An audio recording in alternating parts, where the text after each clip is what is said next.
Oh, yes, hello there, Site 42 staff, as well as those of you from the greater SCP Foundation community, and welcome to another Dr. Sherman's Office Hours, a subsidiary of the anomalous broadcast from Site 42. As always, I am Dr. Theron Sherman, Site Director and Head Containment Specialist here at Site 42 of the SCP Foundation. And as I have done every day, the daily streak remains strong for nearly 8 months. I am here for a short time today to open my office door to you, the SCP Foundation staff, to answer your burning questions about this place of employment, dark and mysterious as it may be, that we call the SCP Foundation. So whether you have questions about the anomalies we contain, the staff that contain them, the groups of interest who get real salty about this whole containment thing, but, that's their problem, not mine. And of course, hypothetical containment procedures about anomalies that fall outside of the SCP Foundation's purview. Perhaps they're from a different multiverse or pataphysical narrative level, i.e. fandom. Either way, we will be here for the next 2 to 3 hours. We'll see how stream shakes out today energy-wise. Part of the dour energy in the room is the fact that my heating has not been rectified yet. Oh no, the Childbreaker got out and assaulted the Warfins, and so we have to fix that first, and Dr. Sherman doesn't get any heat. Harumph, I say. Harumph. I think the child are already broken over and spilling candy all over the floor. I do believe that you could simply just fix my heat first before cleaning up that mess, but that's just me.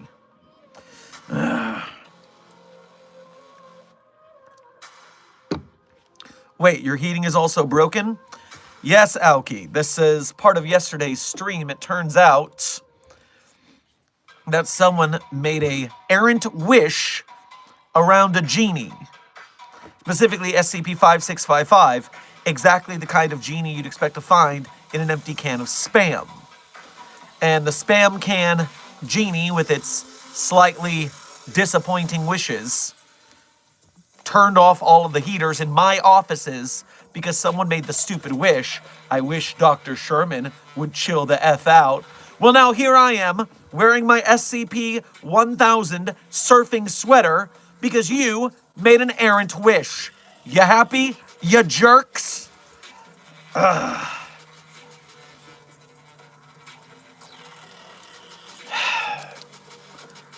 Now, furthermore, someone in the chat said, Dr. Sherman already looks disappointed. And you are correct. I do already look disappointed because YouTube has changed around the layout on me. And the layout for viewing the streams is very convoluted. They've hidden some very important details, like, I don't know, how many viewers we have, how many likes we have, members, revenue, that kind of thing. They're hiding it now. They've hidden all my data. If there's one thing we at the Foundation enjoy, it's containing anomalies. But secondly, we like the data from the research on those. Thank you. So yes, mildly frustrating, but we will persevere.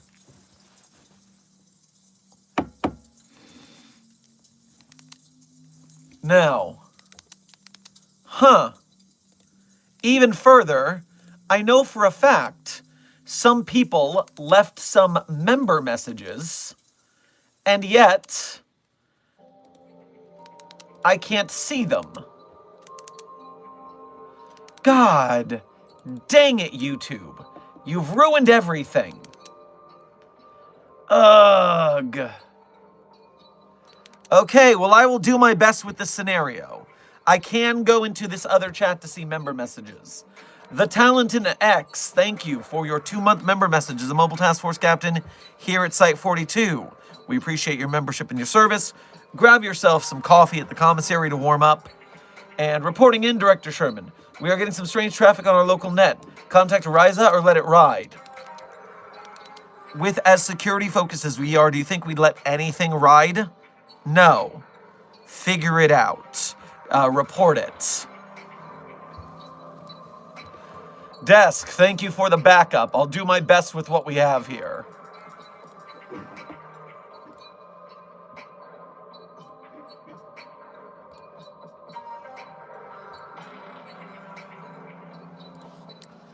Orange Cloud, thank you for your first donation to today's stream as well as being a member. Make sure to grab yourself a hot cocoa on your way past the commissary. Boss seems stressed. I proceed to send a thermos of Site Director Sherman's favorite soup via the pneumatic tubes to Dr. Sherman's office. Well, I do, in fact, like hot soup, so thank you for that. I appreciate it.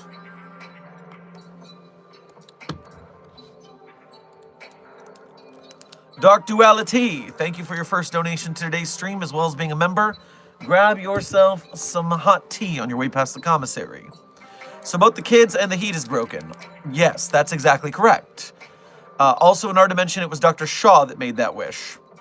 Well, he is that kind of douchebag. So, I can imagine that, yes.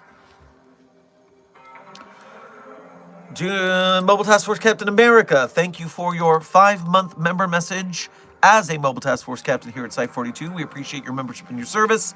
Grab yourself some rations on your way past the commissary. Freedom Noises. Just read SCP-953 only weighs 8 kilos, and it's the size of a human. Anyway, I'm feeling comfy in my containment with 953. Your obsession with this anomaly is creeping me out a little bit. Remember, we are not friends with anomalies. We are their jailers, in fact. So, watch it. Okay. So, the other section of stream subject we should start with is I skipped the housekeeping because stream was all out of alignment here. But I do know that Eggs Benedict, thank you for being today's most punctual chatter, i.e. first member of the Containment Hazard Assessment Team of the day. Congratulations. And then King of ADHD, Alki, Game 1 Peeps, Lilo Kitten, Amber, Dr. Frogman, Orange Cloud, America, Talented X, Silent Follower, Yellow, 369 Destroyer, Dr. Dark Star. Everyone who I've just named, thank you for being punctual to today's stream, and thank you for being members of Site 42. We appreciate your membership and your service.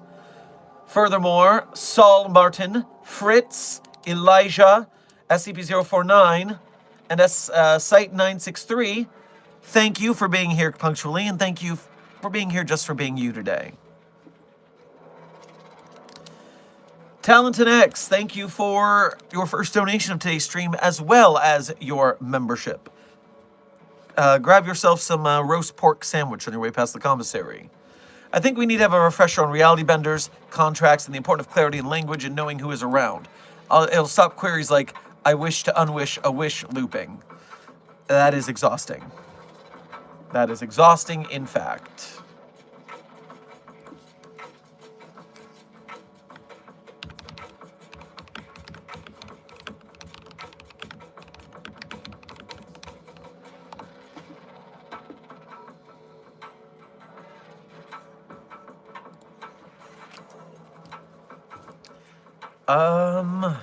Yes. First of all, it's even worse when you're dealing with contracts with those nameless ones that live in the forest we do not refer to. Their contracts are the most loophole heavy, but monkey's paw wishes, so to speak. You've got to be very careful with your wording when it comes to genies and those without names and stuff like that.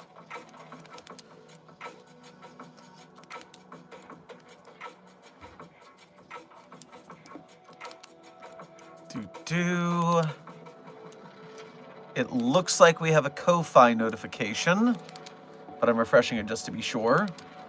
Dr. Darkstar, thank you for your first donation to today's stream as well as being a member. Thank you for your first donation today being through the Ko-Fi, which has far less fees than a YouTube Super Chat, so we appreciate you going through the effort. Grab yourself some boiled goose on your way past the commissary. Hey Doc, so I woke up this morning and I now have a full brown hair instead of brown and gray. Should I go get checked out or should I chalk it up to dragon stuff? I mean, always err on the side of caution. You never know what sort of medical marvels may have particularly bad baggage. So, yeah, go get checked out, obviously.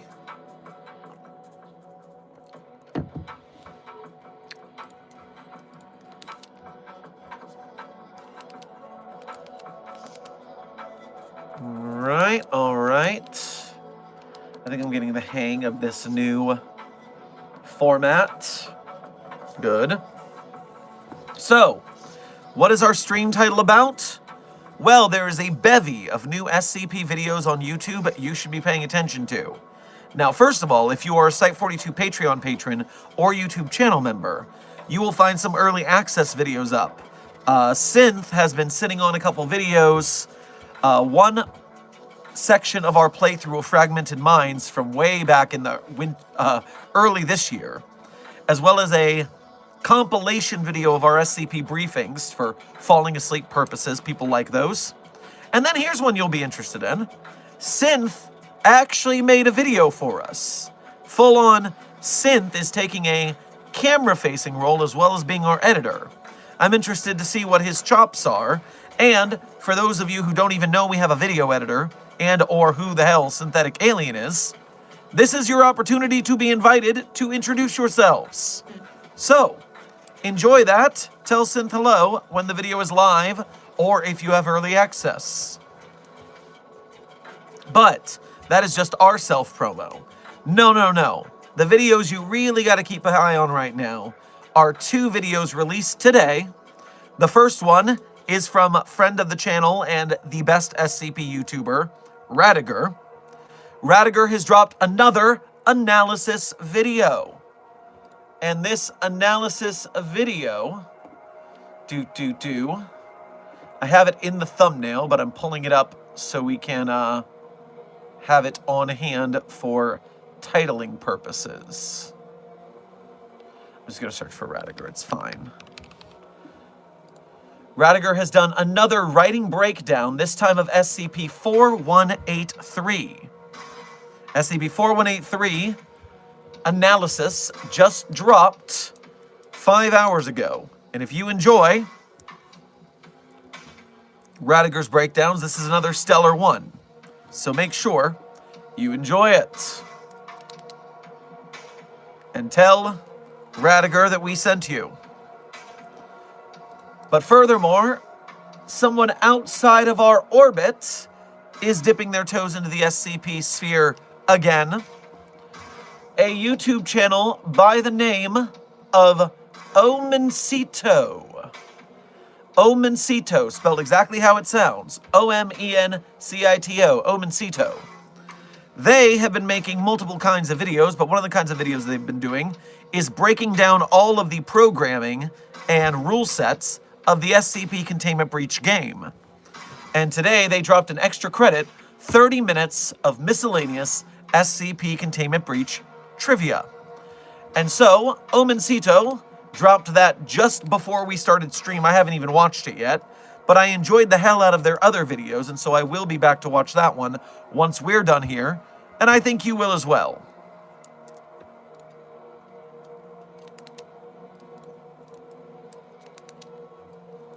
Now, with our stream housekeeping all complete, we now proceed to the standard Q&A. Refreshing the chat. You have your reading Rex for the day, or viewing Rex. Aflac, thank you for your first donation to today's stream, as well as being a member. Grab yourself a nice hot burrito on your way past the commissary. Dr. Sherman, my dog decided to commit heresy against all Jesus in containment by killing the baby Jesus in our nativity. Well, the one thing you'll learn about all of the Jesus is that, barring their particular quirks, they are actually quite chill. And so, it was just like a wooden nativity scene. It was a prop, right? You're not saying that you had an actual baby in this nativity scene that was killed, right? Because that would be a different kind of crime. And although the Jesus would not be affected by that, there would, in fact, be a problem with your dog at that point. Yeah. It was a stand-in. Okay, not actual baby murder by a dog on site. That would have been morally dubious to deal with, and I don't want that difficulty. No, the Jesus do not care if a little wooden Jesus was destroyed. They're fine. They're chill. No worry.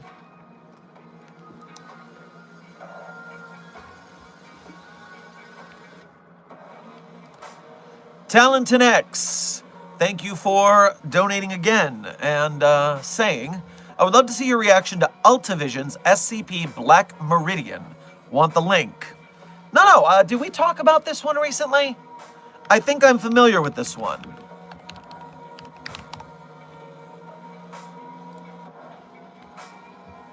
Yes, this is the one that I saw recently. It's already up to 240,000 views. This is nothing against the filmmaker, because this is a finely done film, it seems. I just have the same problem with this that I do with Evan Royalty's Overlord things, which is I'm just not into that tactical vibe that so many people are into, and they do so well. And I wish more of the story-focused or researcher-focused stories got as many views as putting a couple guys with guns walking around a site and maybe getting jump scared. Just my art sense doesn't like it. But either way, this is still well made. I enjoyed it. I hope you enjoyed it if you saw it. There was some interesting stuff with the characters here, more so than others I've seen. The cinematography looks pretty darn good. High quality there. Overall, I got no complaints about this one. I think they did a pretty good job. Dr. Sherman, do you want beer? No, thank you, intern RJ. We are sitting in a situation where it's very cold in this office, and I enjoy my coffee a little more right now. It's warmer.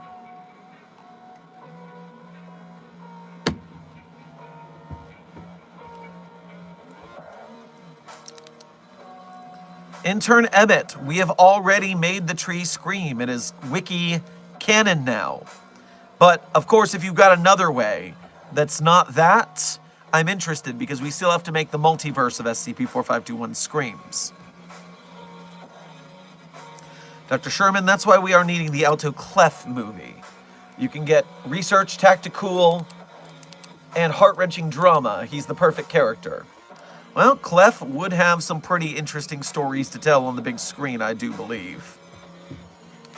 I saw a Ko-Fi notification. Let me get that before I forget it. Rave Haven, thank you for your first donation to today's stream, as well as being a member. Thank you for making the effort to go for the Ko-Fi, which has severely reduced fees over the YouTube Super Chats. We appreciate it. Grab yourself some miso soup on your way past the commissary. Multiverse travel is fun until you find a version of yourself dating an SCP. Shame, other Dr. Haven, shame. I don't like universes where they allow that kind of fraternization. It's just ethically dubious at best, dating your prisoners. I'm sorry. No, that's not moral. it's not good, let alone all of the containment possibilities of breaches. Not right. Not right.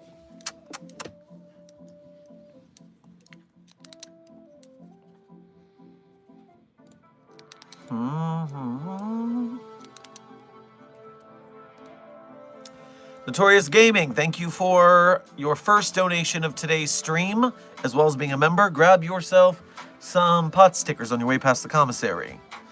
Evening, Doc. Cool sweater. Just finished work. Wondering how long stream is. Stream's going to be between 2 and 3 hours, depending on chat and my own energy today. This whole no heat thing kind of takes it out of you. You just kind of want to bundle up and hide under the covers. But we're doing our best, and yes, the SCP-1000 doing a sick kick flip is a pretty good sweater, I believe.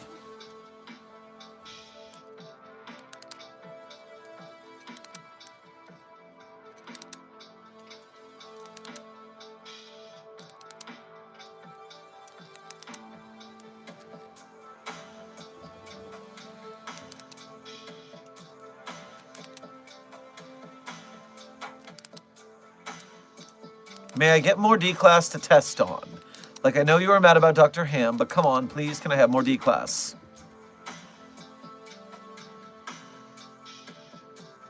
No! You may not.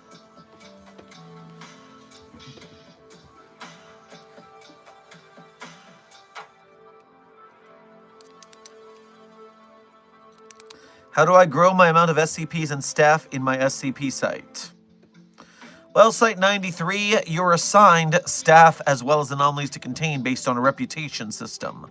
So I highly recommend you do well in the field and prove yourself trustworthy for containment and funds to contain therein.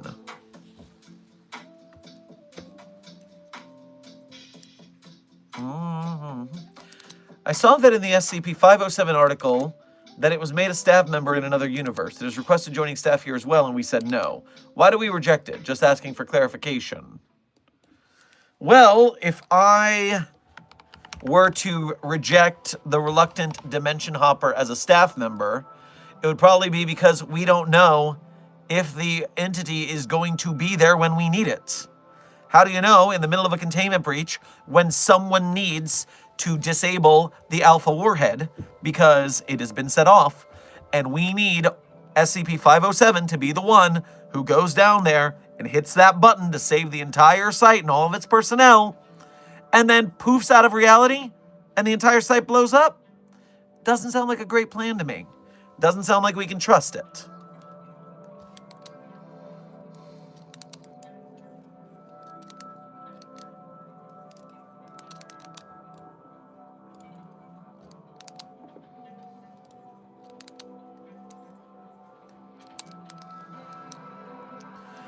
Dr. Sherman, what do I do? Peanut breach containment again.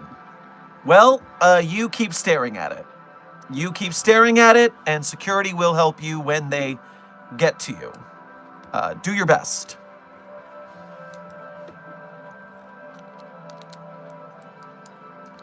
What would happen if someone on the coffee machine...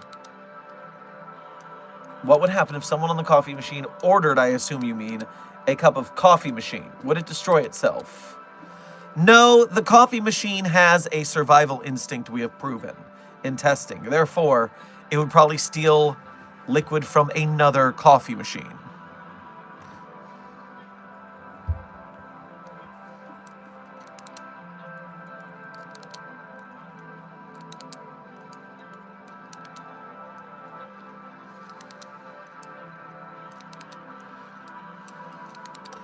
Is the peanut basically the speed of light, if possible, if I blink too soft?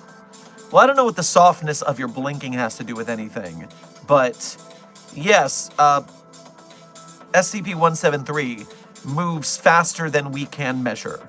So, at least I'm fairly certain, if I'm remembering the document correctly.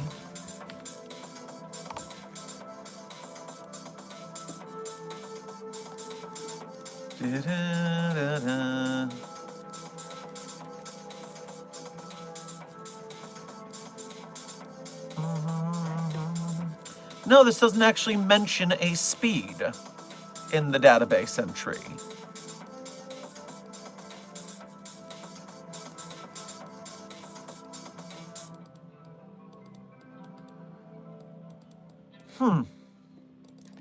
You know, technically this could mean that the statue moves, but it moves very slowly. That would make it easier to survive. It doesn't specify in the document, I'm just saying. A joke, SCP, about the very slow-moving statue that's gonna get you. Oh, it's gonna get you. You wait. Close your eyes for a little bit. No, a little bit longer. No, like a lot bit longer. And I'll get you. I'll get you. I'm coming. I'm gonna get you. Close your eyes. Blink. Oh, I almost got you. Oh, almost there. Oh, still trying. Gonna make it.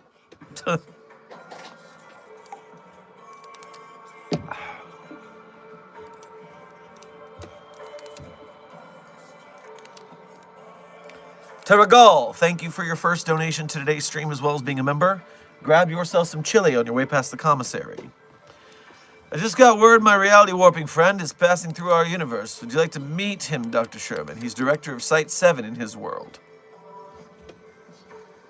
We were just talking about anomalies from other universes that are staff members. I would assume if there's something that can be helped from diplomacy with this other universe, it would not be bad of me to do so. We'd have to wait till after stream, of course.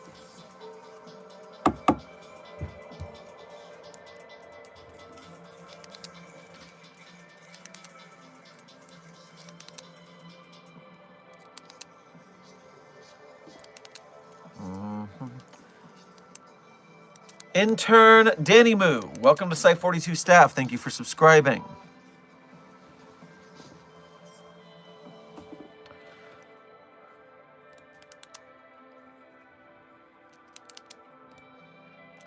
Night Synth, thank you for your first donation to today's stream as well as being a member. Grab yourself some chicken noodle soup on your way past the commissary.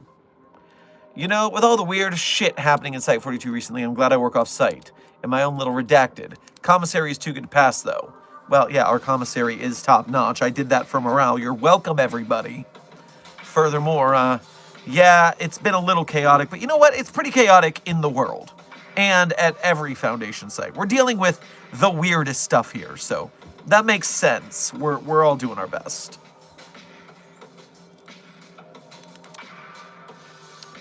Dark Duality, thank you for donating again. And to answer your question, since Des put it in the back channels, you're thinking of Dr. Elias Shaw or Dr. Lachlan Cairns. Those are the two replacements for that who we do not speak of.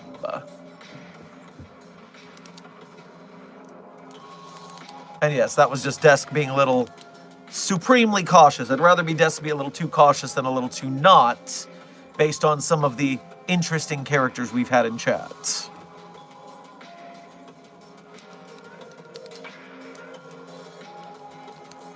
Northern Glacier Corporation, thank you for your first donation to today's stream. Make sure to grab yourself a hot toddy on your way past the commissary. What did the cameras show, Dr. Sherman? I swear I didn't hit the red button to activate the MAD AI. Well, very conveniently, the footage has been somewhat scrambled. I wonder who or what may have done such a thing. And so we currently have digital forensics on the case. They're going to let me know when they're done.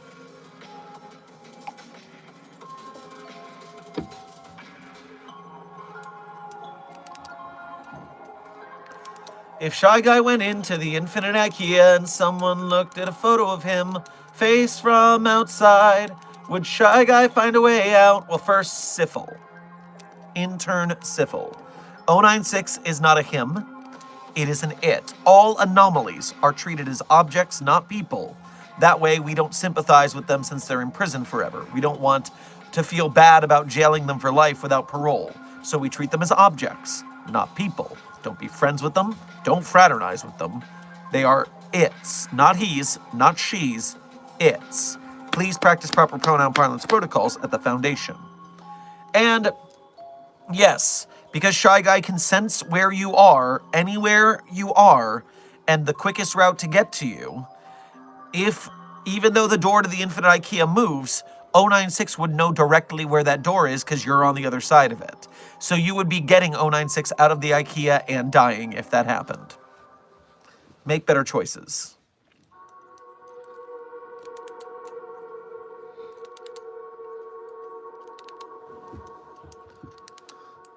All anomalies are its, not all its are anomalies. Remember this, good people. Correct, Sir Andrew. Yes, most objects, in fact, most objects are just objects, but anomalies are objects, and not all objects are anomalies, but all anomalies are objects, yes. Us anomalies under false imprisonment. Well, Aoki, I wouldn't say false imprisonment. In fact, I would say you are truly imprisoned, so there's nothing false about it.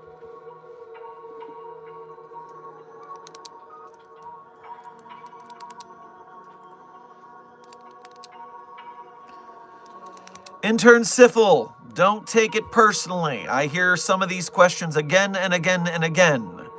It's hard being the site director and dealing with this, and so if I get a little snippy, that's just because I expect better from you all.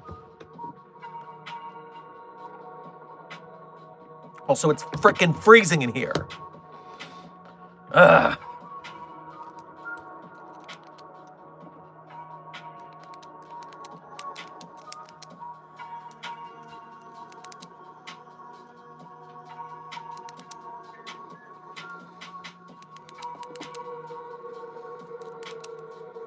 Dr. Sherman, if I manage to fix your heater and give you heat, can I be in charge of punishing the person who made the bad wish with permission to use any SCP to reprimand them? In Researcher Kitten, that sounds very broad. And as much as I would like to give them some sort of chastising for their incompetency in making said wish, I am also I'm a little worried about what you have in store. So, maybe not.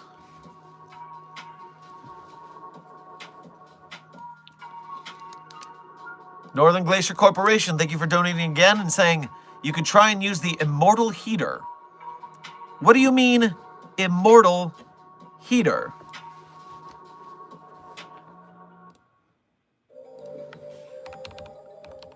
I mean, we have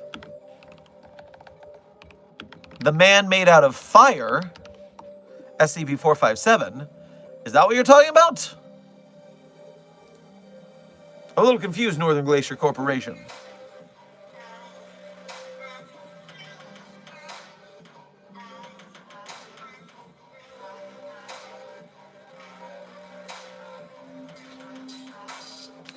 Dark Duality, thank you for donating again to say, because both Sean and Cairn's coexisting here. You know, it's really hard to keep up with them because, like any writing community, there's fractured ideas on what should be done and how. And so we don't even have one unified plan for this, which makes it harder to implement it. But, you know, for all of the goods of the community, there's bound to be some flaws, and we get by regardless.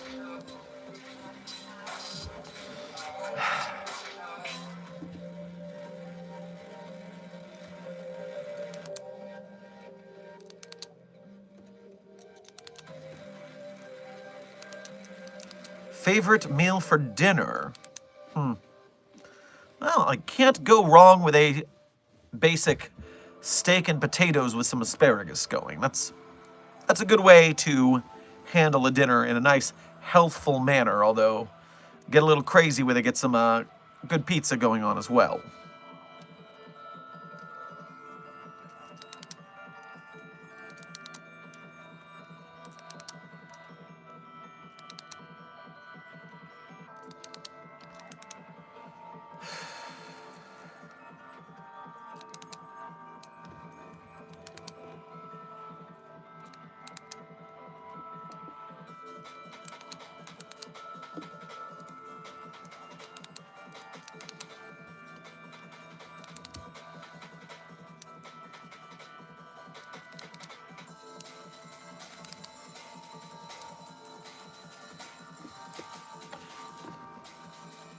I have an idea for a cool test. What do we put a Scranton in the back rooms? I think it'd be cool and may fix no clipping spots. Thanks, Dr. Sherman. Well, Intern Barker, here's the situation there. First of all, Async will not let us anywhere near the back rooms, those jerks. They are highly incompetent with their containment of the back rooms, and yet, oh no, they're going to bogart the whole anomaly. We can't even study it. Frickin' jerks, honestly. Now, that being said, a Scranton Reality Anchor is a huge device. It's basically an MRI machine to scale. You got to have something that big to generate the Hume fields that maintain reality within the bubble. And you know it's got to store the body of a dead reality bender that powers it. But some anomalies are just not Hume-based. It's very strange. There are some anomalies that Humes actually have no effect on, and that they simply keep functioning even with the reality anchor turned on. So I'm not sure if the backrooms is a Hume-based anomaly that would be affected by a Scranton reality anchor. Because,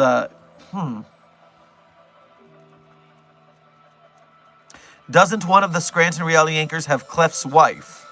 Well, Dr. Frogman, you would have to ask Desk about that. Desk would have the knowledge on hand. Junior Researcher HLG, you are correct. The like count at 101 is currently higher than the viewer count, 81, which means, Containment Hazard Assessment Team, you have hit that like button enough to juice YouTube's algorithm to bring us more unsuspecting and possible SCP fans, if we make them the way, that is. So thank you for your service hitting that like button. The more people we get into this chat, the more people we can get to help us support the SCP Wiki and its authors, artists, animators, game devs, filmmakers, merch makers, etc. So we thank you for your service. Service with a V.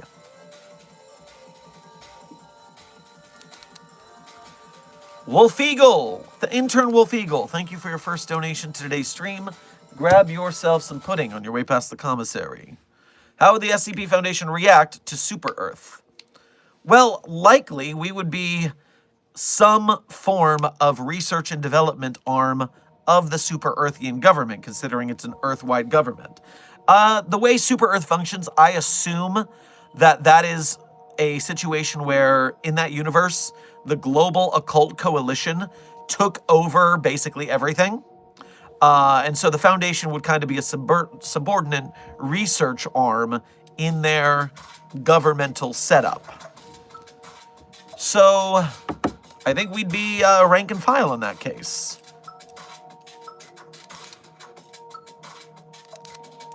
I'm waiting for the browser to refresh here, but Desk sent me something.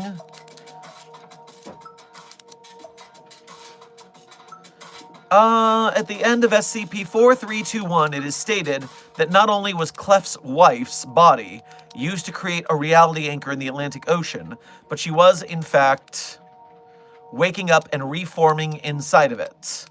And that is SCP-4231 typo. 4231 is a Clef and family epic with content warnings to be aware of. So watch yourself if you want to get involved in that.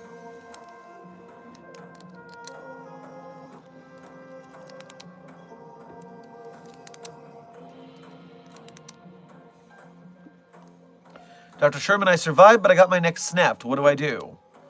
Well, you can wait for medical to reassemble your neck. That would be the next thing in line.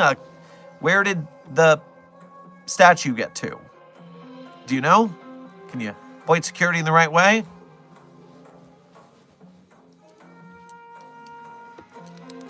I'm a site director that's tired. Dr. Sherman, got anything to help deal with someone that steals my dinner every day?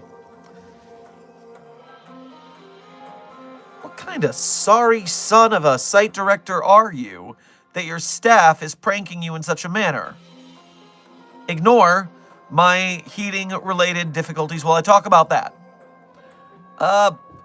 Get security to protect your dinner. Jeez, come on.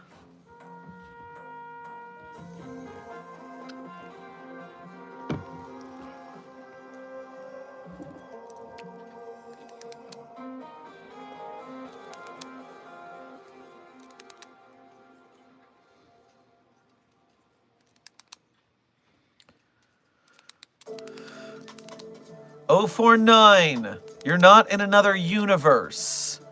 It is simply abandoned because 173 is on the loose in the site. Stay in a room with the door closed until they resecure it. It's that easy. Oh, and until cleanup gets rid of all that stuff it leaves behind. Should Dr. Miller and Dr. Sherman work together? Well, Dr. Miller is a fantastic researcher. I would not mind a co-project with Dr. Miller if it were to come up in the future. But Dr. Miller and myself are both very busy, so collaborations are few and far between, unfortunately.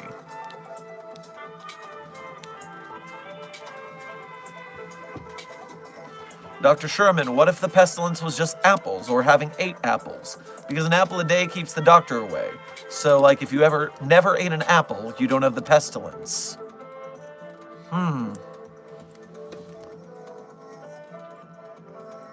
Well, I would need to go over security tapes and see if Dr. Ham ate an apple in the commissary before going to visit 049 that day, but if so, that would be very easy to prove, at least to make one step in the process of answering that hypothesis. So, yeah, we'll check the security logs.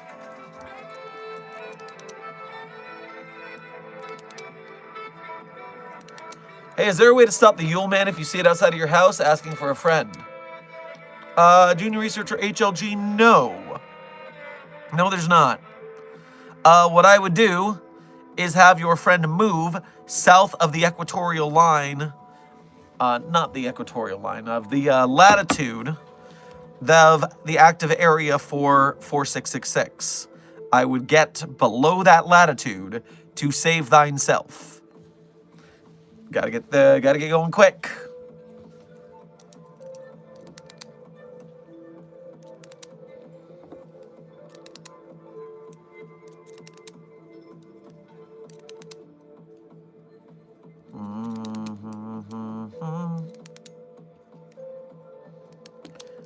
Was the shy guy ever a happy guy? Intern Hamster, I do not have any logs on the database that show such a thing. Which is very funny because Dr. Spanko, SCP-2337, the little corncrake bird that speaks word salad at a ear-deafening decibel, does have a tale that is a tragic backstory. And so, SCP-2337 and then the tale, a diminished thing, go together. And it's pretty funny for the,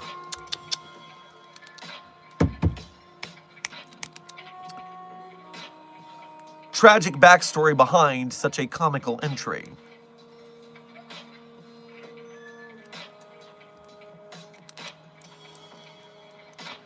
Yellow, thank you for your 1-month member message as a level 1 researcher here at Site 42. We appreciate your membership and your service.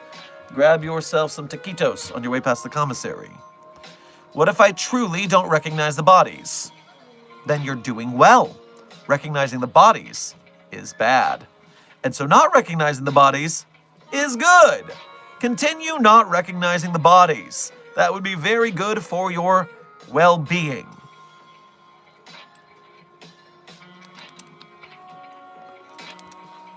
Researcher Kitten, thank you for your 2-month member message. As a researcher here at Site 42, we appreciate your membership and your service. Grab yourself some fried okra on your way past the commissary. What if I promise don't maim them physically? Heh. Well, are you going to maim them emotionally? Intellectually? Socially? What are you going to do with them? I still want details.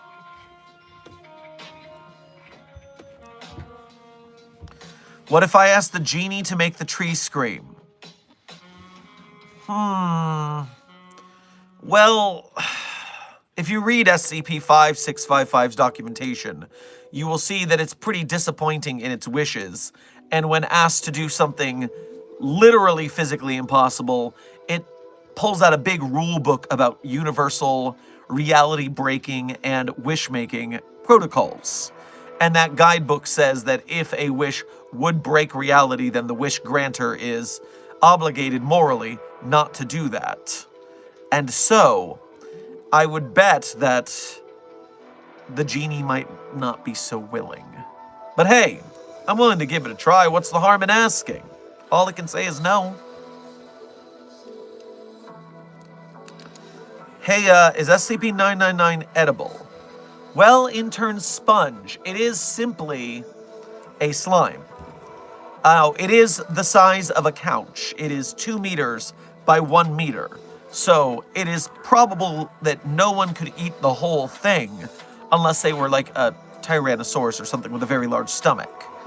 But samples of SCP-999 can be eaten. I would assume, since SCP-999 specifically smells like your favorite smell, it would also taste like your favorite taste, which is dangerous for it. It's not exactly a good survival instinct to live that way. But remember, it does tickle. And so it would tickle all the way through your entire digestive tract, which feels very uncomfortable. I don't think that would be a nice thing. But finally, we did, in an SCP tale called Asset Florida Orange, put SCP-999 in a giant blender, allow it to recuperate. We didn't fully destroy it, but we did start blending it and putting it into beverages to improve morale at the Foundation, which was a very effective plan. We just had to keep stomping on 999 into the blender and then feeding it to regrow it and then stomping it into the blender again. But yes, that was it is edible, is the end of the story.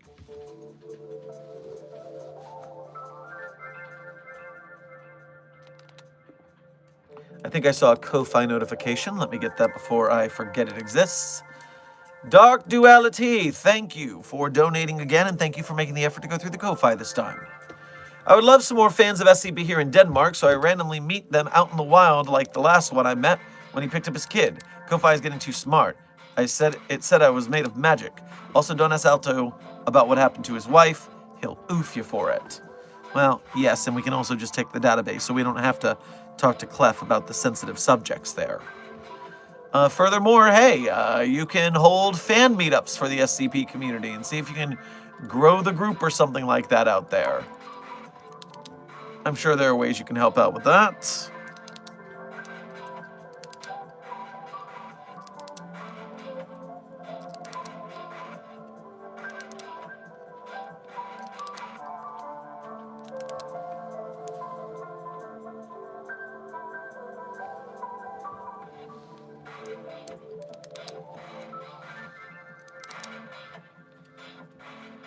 TBH, I used to just watch some random animations about SCPs.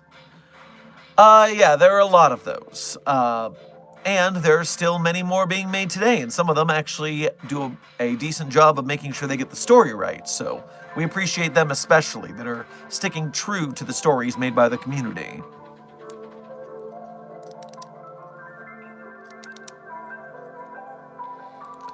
Terragul, thank you for donating again. Good news, Australia thinks my dragon form is AI. Well, that's good news, but keep an eye on monitoring the social medias. It is wholly possible there's some conspiracy theorist truthers out there, and you always want to keep an eye on them, because when they're right, they get really annoying about it.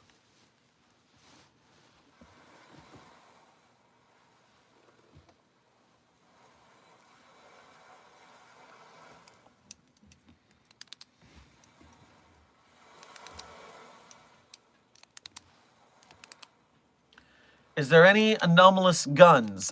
Intern Parks. First of all, it's anomalous, not anonymous.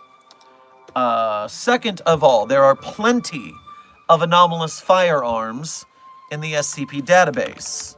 First and most famously, SCP-127, codenamed the Living Gun, which is within the gun shell a biological entity that shoots teeth. For some reason, it just shoots human-like teeth. And then if it runs out of ammo, it needs to be fed and regrow the teeth to shoot them again. Or you can throw some teeth in there if you collect them off a nearby corpse if something has happened and you need a quick reload. But that's not the only SCP firearm. No sirree, Bob. For instance, let's see if I can find some of them. Woo! Got a whole lot of different anomalies here. So obviously there's SCP-3108, the nerfing gun, but that is an anomalous nerf gun, not an anomalous real gun. Furthermore, I've got a list here. SCP-3797, codenamed the Once and Future Gun. SCP-2818, codename A Gun That Shoots People. SCP-1270, codename Man with a Gun. SCP-2158, The Gun That Never Misses. SCP-4282, Mutiny's Bane. That's a hell of a code name. And SCP-4727, A Gun to Chase Your Dreams With.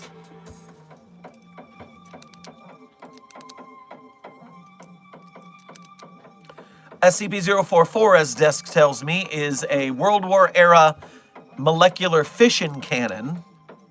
And so that's a real big gun.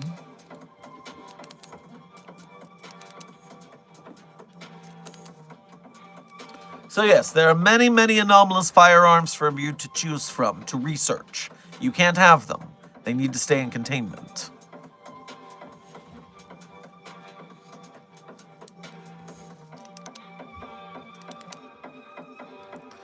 Hi, I recently got back into the SCP fandom and I really like your videos. Well, I'm glad to hear it, intern Milk Cola. I am glad to hear you're enjoying our conversations about SCP, as well as broadcasting of different SCP projects here on YouTube and elsewhere.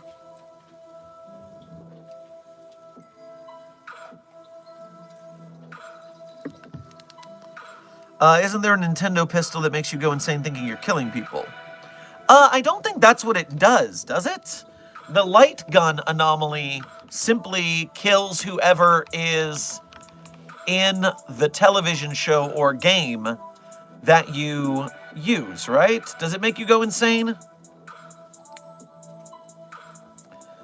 SCP-674, codenamed the Exposition Gun, is a Nintendo Entertainment System light zapper, and it kills the person in the television show that you've aimed it at. And the story is required to continue on without that character.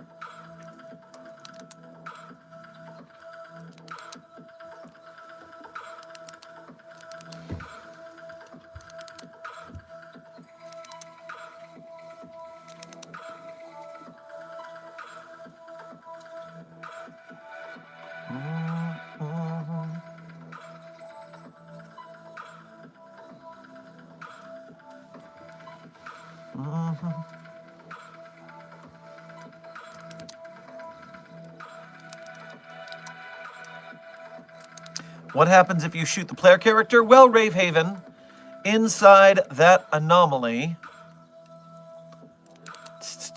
let's see.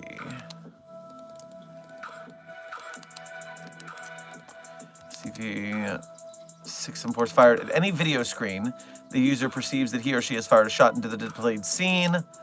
Physical object within the scene, whether live or previously recorded, will react in context.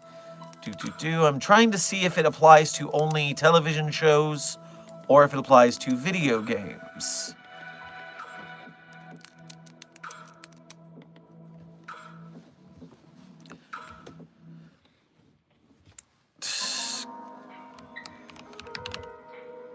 It doesn't mention video games at all, so it doesn't seem to imply player characters. It seems to only apply to television series. But yes, what it does is it has a mimetic effect that makes you think that you have changed the canon for all the shows, even though if the show is played on someone else's TV, it will play normally.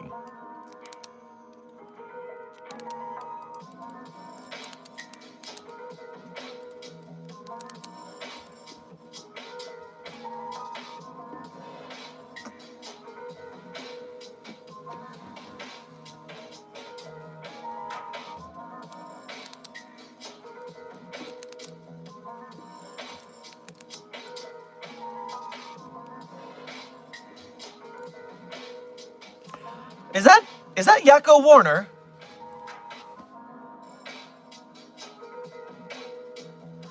Mrs. Redacted claimed prior knowledge of the Foundation and was lying in wait for agents, attempting to ambush them by firing SCP-674 into monitors attached to his home security system upon their approach. So Mr. S.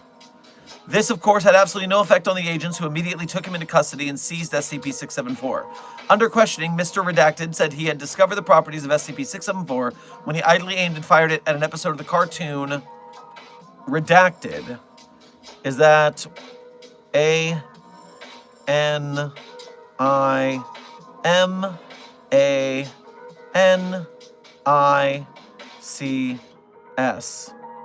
I might have spelled that wrong, but I think that's Animaniacs there.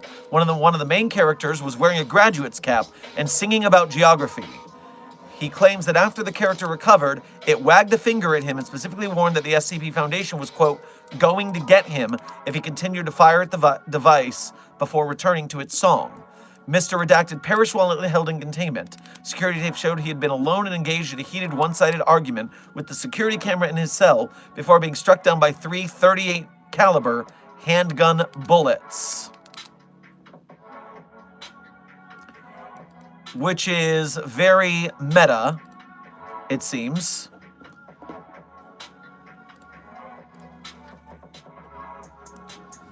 Be careful with 674. We're still working on the research with that one.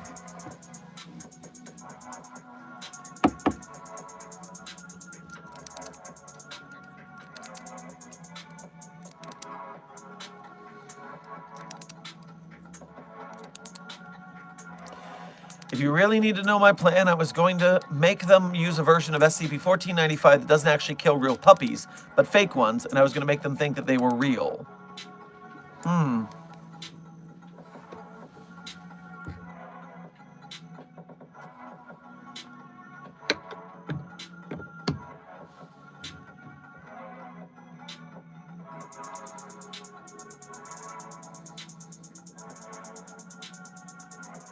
I mean, my first thought is, why not just use 1495? Just do that to them. It certainly is a lot less effort than mocking up a whole fake one. And especially getting the physics on fake puppies versus the ones that are actually real, like 1495 does. I would just assume put them through the process. Ravehaven, come on now. It's infinite puppies. They're going to be there no matter what. So you might as well use it to psychologically torture those who deserve it. Are most researchers anomalous? Intern Venom Man, no, not at all.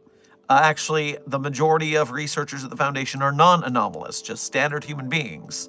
But you would be fooled into thinking that most researchers are anomalous because those with anomalies are typically talked about more often and take up more of the conversation.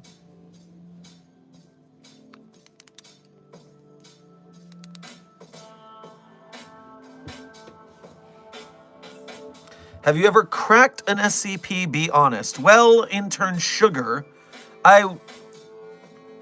one time I did drop an anomalous lamp, and I guess I left a little crack in the base, but the anomaly still functioned. It was fine. I got reprimanded, but then, everyone makes mistakes.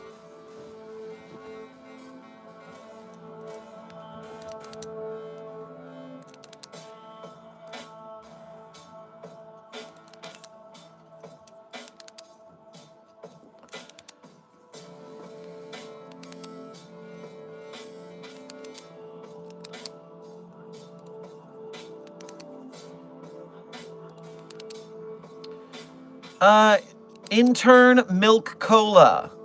Please keep an eye on the blue name in the chat, the moderator. Desk is talking to you, and you're going to need to listen to what's happening there. You probably don't know that you're even breaking the rules, so listen to the moderator and they'll clear you right up. Isn't Dr. Kondraki anomalous? Is Kondraki anomalous? It has a friendship. He has a friendship with the illusory butterflies, but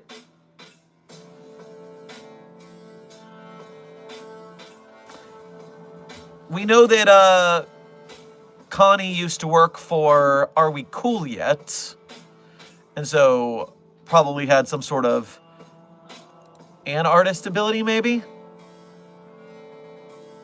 Desk is saying not anomalous. Someone got that wrong, and now I'm getting it wrong for the rest of the stream. Yeesh.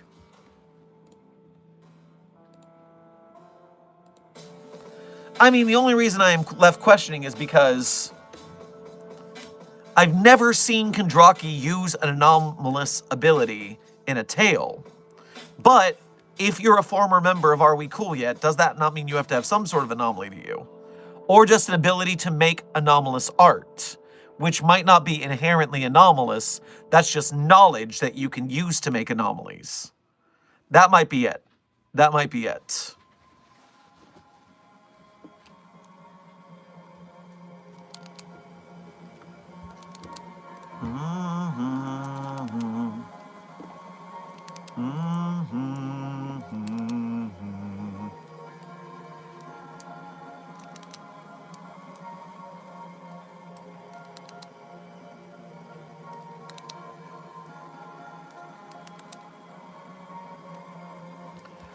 How viable would a Scranton reality anchor powered by 343 be? I mean, I think Clef could do the deed if needed, and that would be a useful device in theory. Well, yes, 369 Destroyer, I do believe that 343 could easily power a Scranton reality anchor. Unfortunately, something Ethics Committee and Overseers are not letting us decommission that anomaly. Rather frustrating. We have shot 343 in certain universes in the face, yes. That tale is called Divine Intervention. We have a reading of it here on Site 42 if you want to check that out.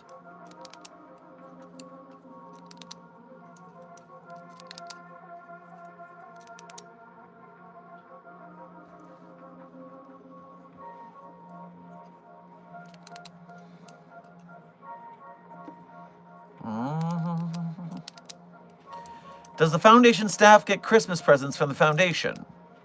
Well, not so much, but some sites do hold Secret Santa and events like that. And of course, the SCP database itself has the annual gift exchange, where SCP artists and authors sign up and trade gifts from each other for the holidays.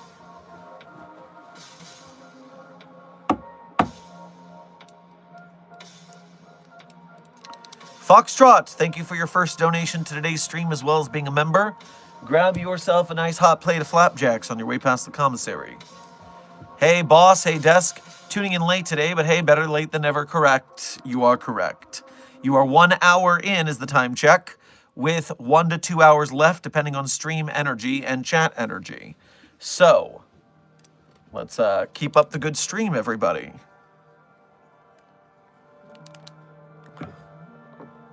Are you an SCP? Intern Wilson, I am not an SCP. I am not listed on the database as an SCP document, therefore, not an SCP.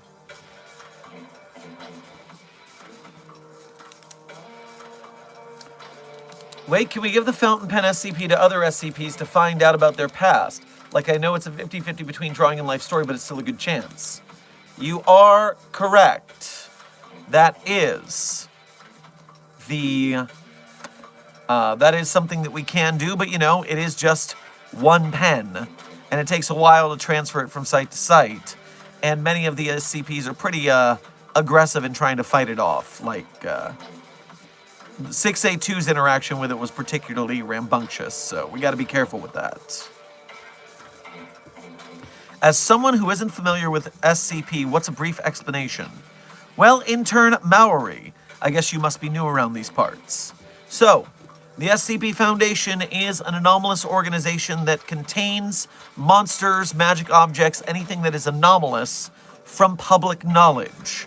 So usually that means keeping it in a box and researching and studying it. But our main goal is to make sure the general living human being public does not know that there are monsters that go bump in the night, so to speak.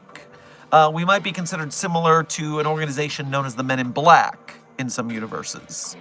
And so with that, we are also on the next pataphysical level of reality above ours, A creative writing community with thousands of authors submitting stories about the anomalies in containment, about the staff who contains them, about groups of interest who are constantly trying to stop us from containing them for one reason or another.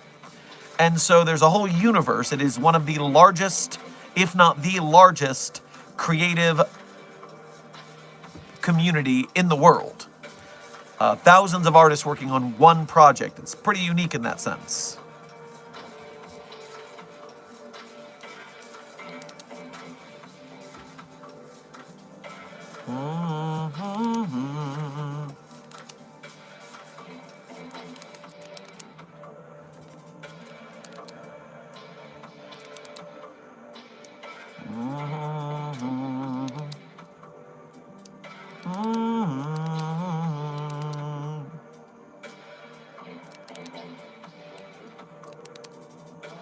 I definitely want to sign up. Well, good thing that you are already retroactively an intern here, Intern Maori. So yes, study up on the SCP database, learn what you can, keep attending our meetings so that you can learn more through these conversations, and I'm sure you'll do great work helping us to secure, contain, and protect the public from the anomalies.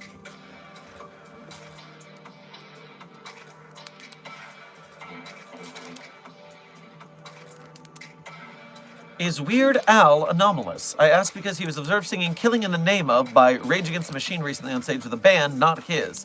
Did 2025 break Weird Al?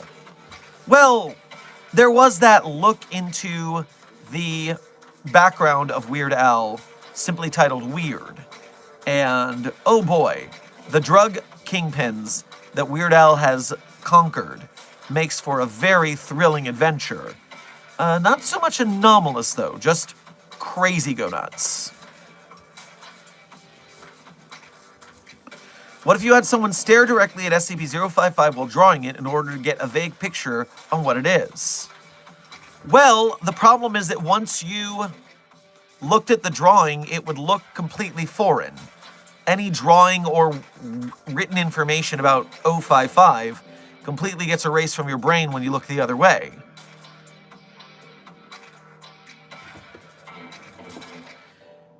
Intern Thai Team, welcome to Site 42 staff. Thank you for subscribing.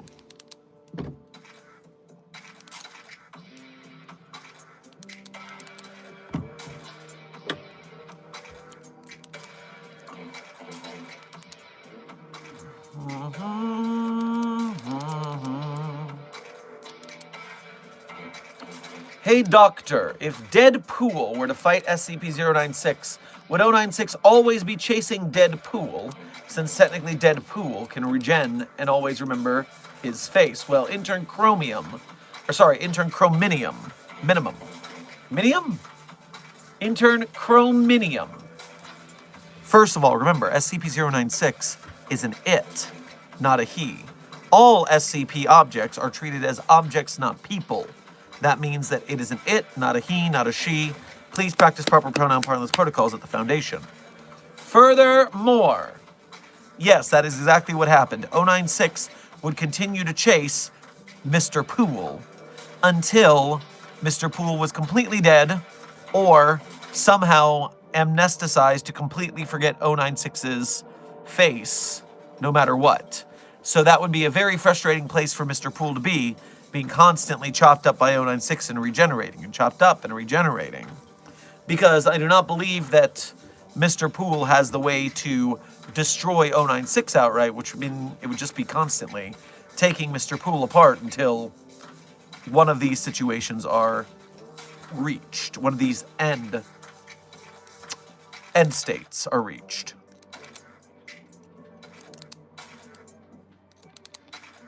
It might rage quit like it did with 682 since it can't permanently put Deadpool down. That is correct, Dr. Frogman. I had forgotten about the panic attack. So yes, it is wholly possible that before 096 before Deadpool can be amnesticized or permanently killed, it would probably lead to 096 having that mental breakdown as it did with 682 being unable to kill it. You're darn right about that.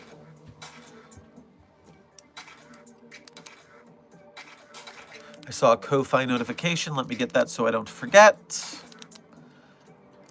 Intern. Fuck. Oh, okay. I see. It just changed your name as I clicked on it.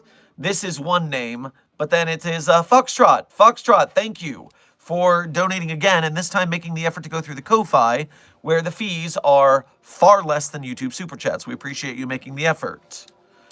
Hey, boss, question. You can choose to answer this or not, up to you. All right, we'll see. Writing an article, and its containment method is keeping it in an illuminated area between 500 and 1999 lumens. Anything higher will cause it to reduce in size and eventually destroy it, and anything less will cause it... You must have reached a character limit. Should I be waiting for a secondary donation to tell me more, tell me more? Coming back to chat to see if Foxtrot responds over here. Now, the first thing I will tell you, while waiting to see if you say more, is that we do have an anomaly that requires such containment procedures already that you can reference. That would be SCP-01... No. Is it 01? Yes, SCP-017. The codename Shadow Person requires lights to be aimed at it in a similar fashion. So you could use that for how the Foundation handles things in general, going along with it. I'm sure we've got some other anomalies that require light shined on them for one reason or another.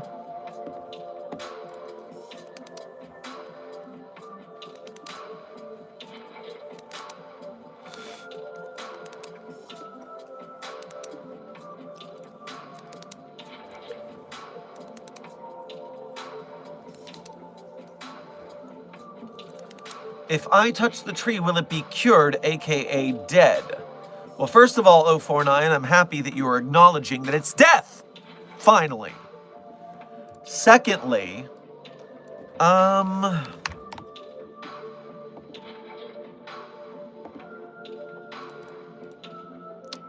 looking at your database entry to see if I have any information on causing all biological functions of an organism to cease through direct skin contact. All right, so I have a feeling that the answer is yes, that could include trees. I have a feeling, a hypothesis that could be the case. I would want to test it on a tree that wasn't SCP-4521 to make sure that we do not accidentally destroy it before we can make it scream in other fashions than the obvious cheater method that was used previously. Don't get me wrong, I loved that that worked. It's just that I would like to do something that's a little more creative.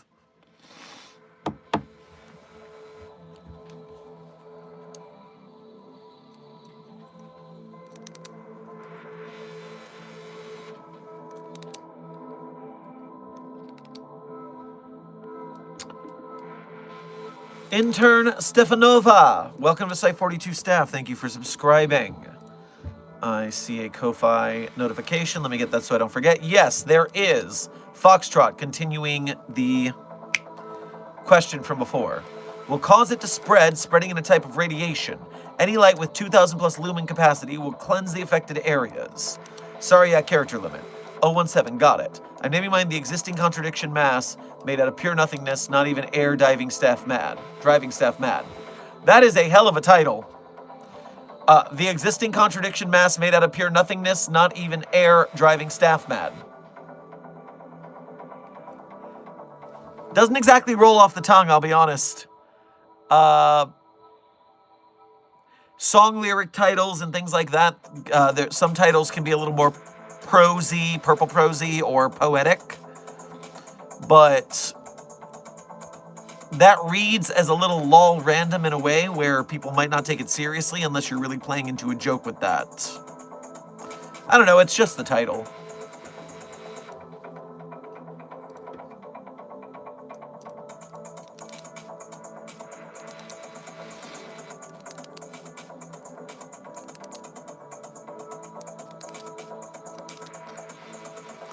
Sir, a D-Class brought up a good question. If we put a blind D-Class into SCP-173's containment area, would it still attack? Yes, 173 will attack a blind D-Class. That's not a good question. We know that's a normal question, and that's a thing that happens all the time. No, that's not a good question.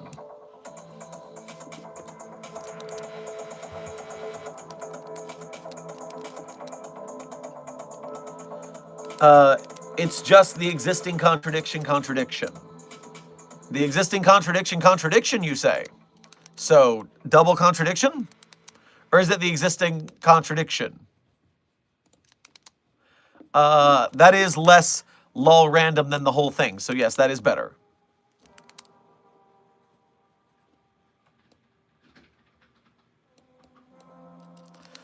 Dr. Sherman, the first thing that got me into SCP was SCP Explained. Are they liked in the community, or is there a problem with them? Researcher Kitten, SCP Explained is among the higher tier of the content farm, so to speak. I would say they've got a middling reputation in the community. They're definitely not as bad as Detective Void or The Rubber were when it came to cheap fly-by-night animations that didn't give a lot of care about quality. SCP Explained does a lot with clickbait that sometimes puts people off, going a little far in the clickbait line of things. But I've seen some of their stories before, and while people were complaining about the accuracy of one, I watched it and I was like, actually, this is much more accurate than I expected, so well done. Also, their voice actor, Hunter, is a very righteous dude. So, if you're going to be into an animation channel, SCP Explained is one of the better ones, in the community's opinion.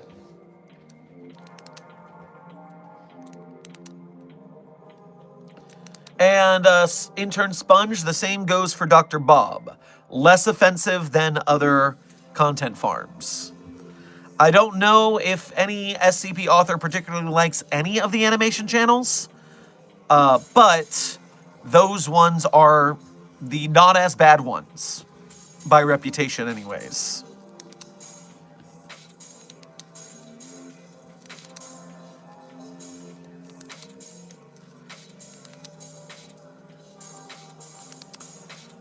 Rebel Commander, thank you for your first donation to today's stream, as well as being a member. Grab yourself some French fries on your way past the commissary.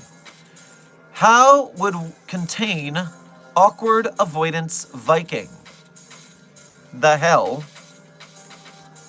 is a awkward avoidance Viking? Thank you, Desk, for getting me intel on this. What the hell is this? The awkward avoidance Viking seems to follow Matt Meese and responds whenever he is in an awkward situation. He also is not the only awkward avoidance Viking, as 3 others have been seen in sketches. For example, if things get awkward for the awkward avoidance Viking, 2 other Vikings come, one knocks him out, and the person who sees him do the awkward thing. He also made an appearance in the introduction of Series 9, Episode 1. So, my question becomes, does the awkward avoidance Viking have any anomalous abilities? By what I see, it just seems like a dude in a Viking costume who hits people with clubs. That's not anomalous. That's not our problem. Intern Benjamin, welcome to Site 42 staff. Thank you for subscribing.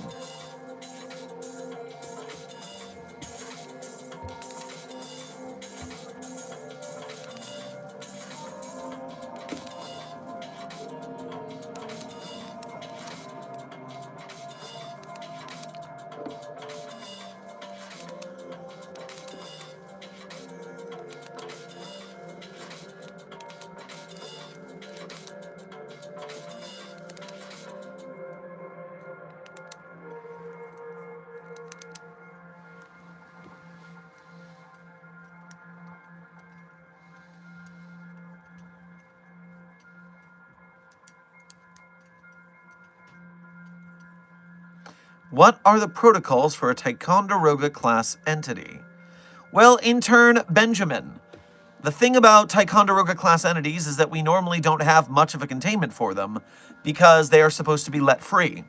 A Ticonderoga class anomaly, it's a lesser used object class like Safe, Euclid, and Getter. Ticonderoga is that the anomaly cannot be contained. But also, even if we could, bad things would happen if we contained it. Therefore, we just let it go regardless. So since we can't contain it, and containing it would be bad, we are left with doing disinformation to make sure that people don't know about the anomaly. That sort of thing. Keeping normalcy is what we really go for there.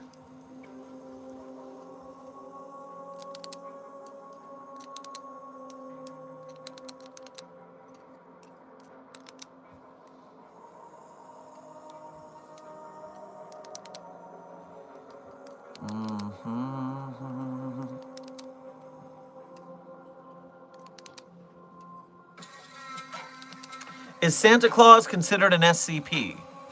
Intern Heinrich. Not only is Santa Claus considered an SCP, but much like the Gizai, we actually have a vast variety of Santas in containment. SCP-4255 is Time Traveler Santa Claus. SCP-1933 is Bailey Santa. Disgusting. SCP-6483, SCP-3355, and SCP-6895 are all different iterations of Santa Claus. We are lousy with anomalous Santas in containment. I don't know why we have so many Santa Clauses and Gizai, specifically 5 of each. It's a little coincidental, if you ask me.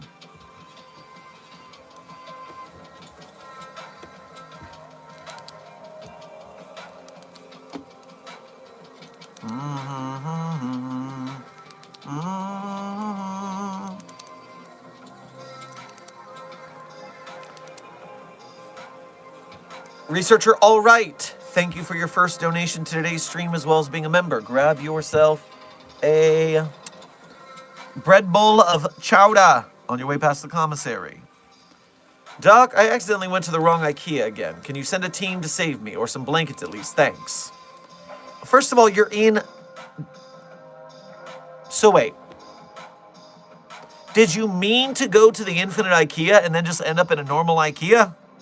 Because then, no, I'm not sending a team. Get out of there. But if you did get stuck in the Infinite IKEA, then first of all, no, we're not sending a team. That is just an easy way to lose another team, so you're on your own. Also, there are blankets in the IKEA, so get blankets yourself. And get out of there.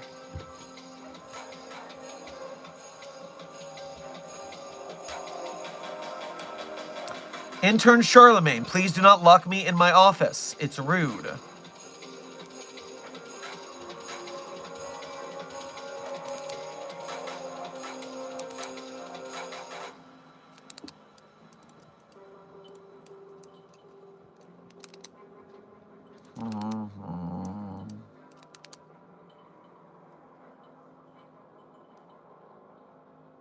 What if one of you gets sent to the back rooms? How would you send a team? Well, intern... What is that? Intern Hexen? That would be even more difficult because at least we're in control of the Infinite IKEA. We can send people into SCP-3008 because we control the gate. Because of those async jerks bogarting the backrooms anomaly, we can't even send a team through a portal in an interesting manner. Therefore, if they get stuck in there, they're even more stuck.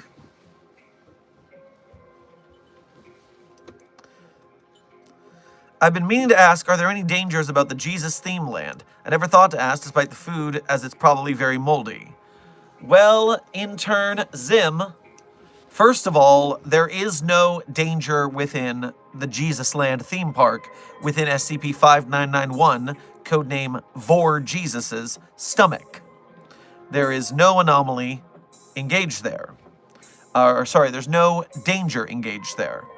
Now, the fact that there's a cult that we discovered, the Sons of the Swallowed, starting to rebuild the theme park, and spreading the word about it, that is a danger to the Veil and normalcy. And so it's a good thing we're investigating that and trying to figure out what they're doing and how they're getting there so we can try and stop them.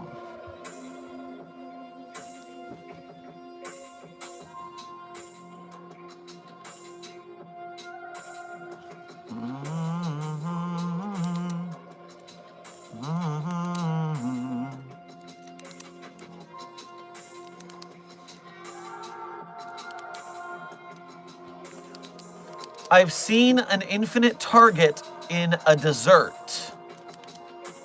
Intern Ethan, are you sure you just haven't eaten so much chocolate cake that you are hallucinating? Because that's what that sounds like. It sounds like you ate too much chocolate cake and are now hallucinating an infinite target. You should get to medical. Have your stomach pumped. Is it Vor or Floor Jesus? I'm sorry to say 049, but SCP-5991 is Vor Jesus with a V.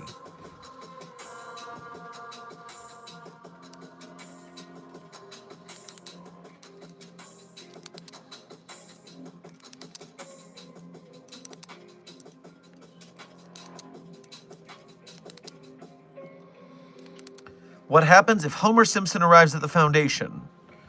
We get that son of a bitch as far away as we can. Have you seen what happens in Springfield when that gentleman is around? Worse luck than Dr. William Wallace Weddles, I will say. I do not want a meltdown in Sector 7G of Site-42. Thank you.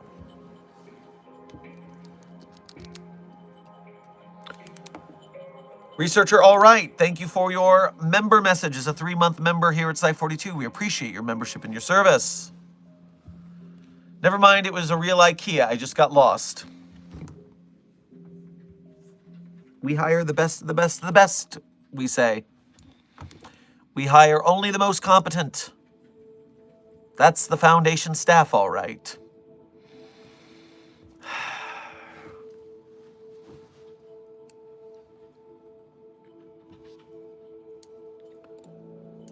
Refreshing the browser, having some lag.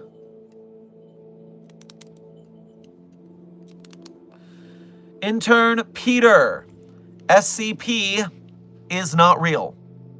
You asked, is SCP real? The answer is no. SCP is a creative writing community on a website, on the internet, writing fun, creepy fan fiction and science fiction. It is not real. We do not pretend to be real. If someone will act and role play and have fun, but if someone asks if it's real, we say, no, it's not. Because in 2015, some kids thought that Slender Man was their friend and decided Slender Man wanted them to stab their other friend. And so, we drop kayfabe if someone asks if SCP is real, because we don't want you stabbing your friend because you think SCP-049 told you to.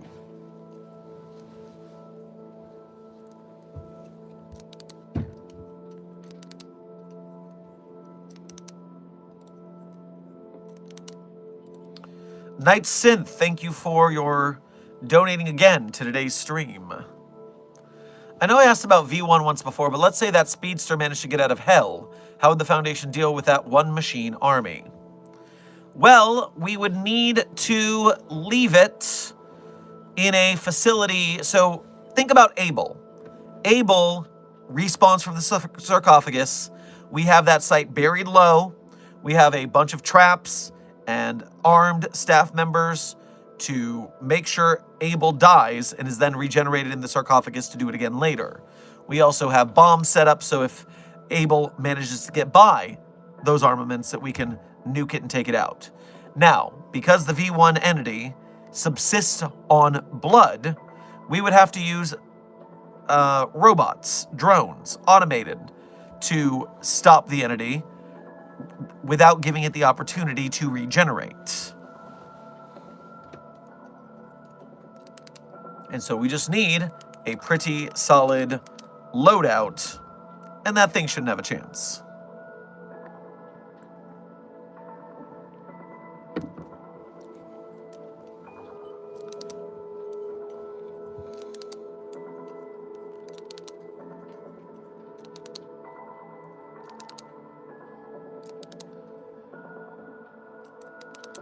Intern Garba, welcome to Level 1 Researchership here at Site 42. We appreciate your membership and your service. Grab yourself some ramen on your way past the commissary.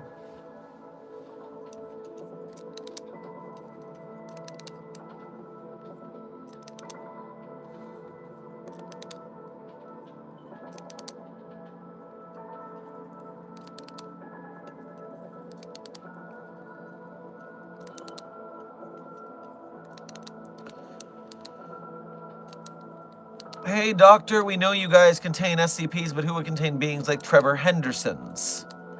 Well, there isn't any containment organization in Trevor Henderson's lore to my knowledge.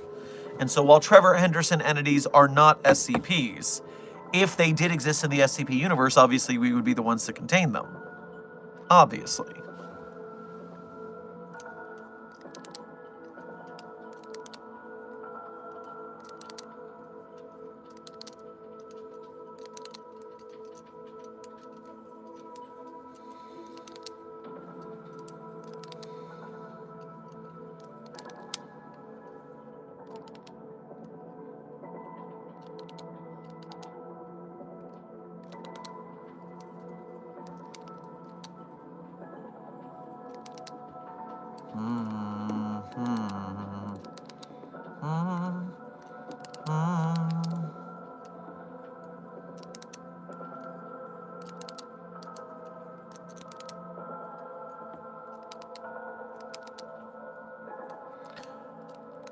Or them there gawk suckers would try to destroy them. Yes, Junior Researcher HLG. If Trevor Henderson creations were brought into the Foundation verse, that means all Foundation verse groups of interest would be trying to call dibs on what to do with them, including the Global Adult Coalition trying to off them.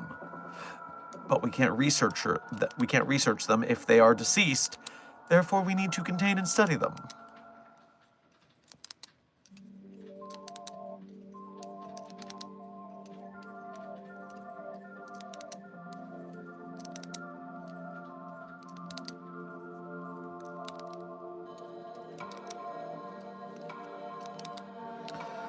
What do we all know about the All-Death, or the Brothers' Death in general?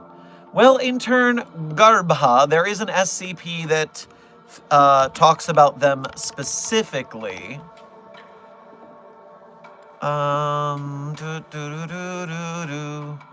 They're the tormentors of SCP-1440, the old man from nowhere.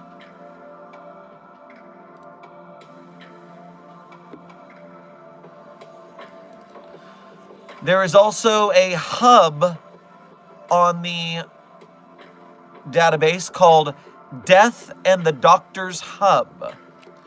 In the beginning there was death, then and forever after. As creation's most ancient of beings, there are very few things the Brothers' Death do not entirely understand.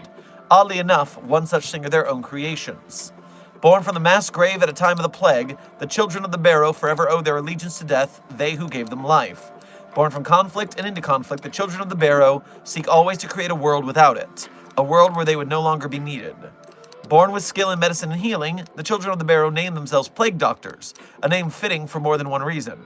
For each plague they cure, another is brought forth from their very existence. The children of the Barrow wish only to heal, but the Brothers' Death may have other plans for them, as does life. And it contains 4 tales in a coming soon, that have to do with the Brothers' Death. Now, that coming soon was from nearly a decade ago, so it's perhaps never being finished. But, hey, maybe one day, who knows? But there's a little place for you to start your research, including a tale called 3 Short Scenes About Death. I think that would probably be pretty clear to what you're looking into there. Researcher Garba.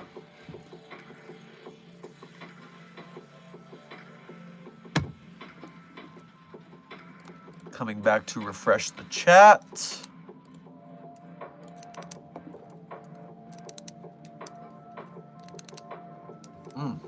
Unpleasant.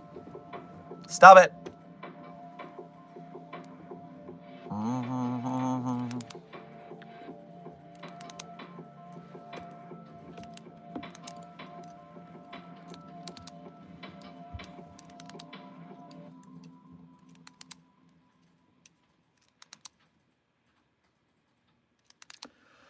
Hey, Dr. Sherman, with the Iron Lung movie releasing here in about a month and a half, what are your thoughts on the Iron Lung universe doomsday scenario?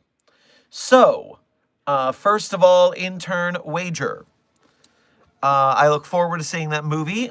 Markiplier is a role model for what to do with your creative energy and funding if you make it big, and I want to see what we can do in the future. Hashtag containment breach with Markiplier. Sounds like a fun choose your own adventure story. But furthermore, it does sound like an Apollyon scenario. The Iron Lung scenario of planets just blinking out of existence and most of humanity gone with only few remaining. That's a very dark, horror-centric sci-fi story, on top of which Planet of Blood, the frickin' exploration logs of the player character, it's very SCP coded when you think about it.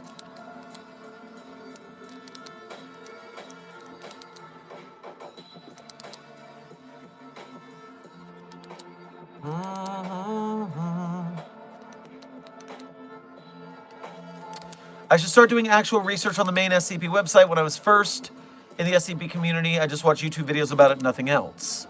Intern Milk Cola, I completely agree that it's about high time you started checking out entries on the database. You will find much deeper and richer explanations and stories than the surface level explanations you find on YouTube that are cut short for attention spans on the visual platforms.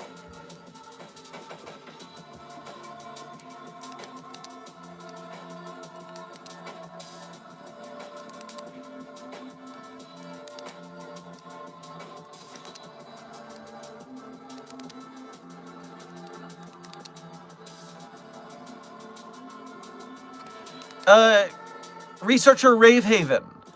We've talked about this already, but we contain 5 different Santa Claus. Coincidentally, the same amount of Jizai we contain. It's pretty weird.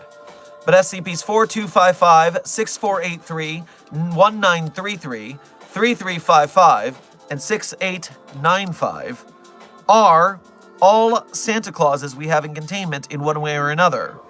And so you can investigate those anomalies and find out for sure.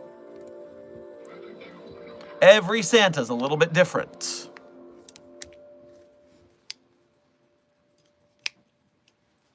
What is so dangerous about Santa?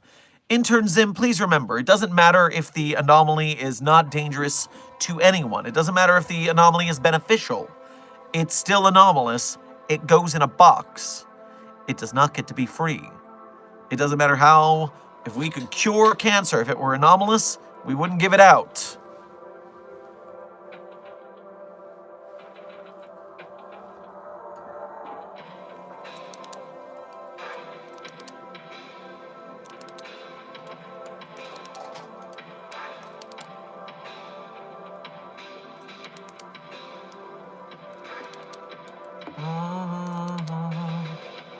Dr. Sherman, can you contain some of our entities here in the back rooms?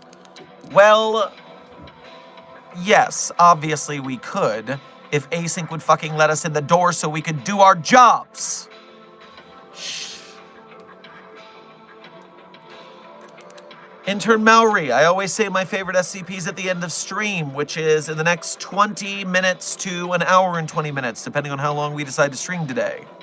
So if you want to hang out to the end of stream, I think we're going to lean closer to 20 minutes. It's too cold in here. I'm getting a little antsy. But if you want to cheat and know my favorite SCPs before the outro, you could always donate to have me say it early, or you can go to yesterday's stream, in which I said it at the end of stream. So you could cheat that way too.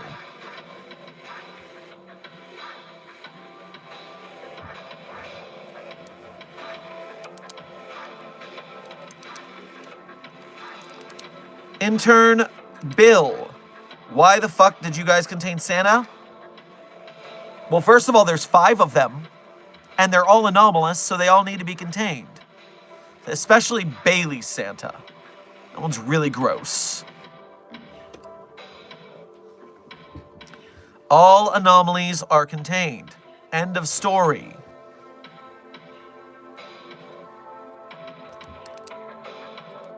The Santai. Nice, Tarleton Fox. The Santai and the Jizai.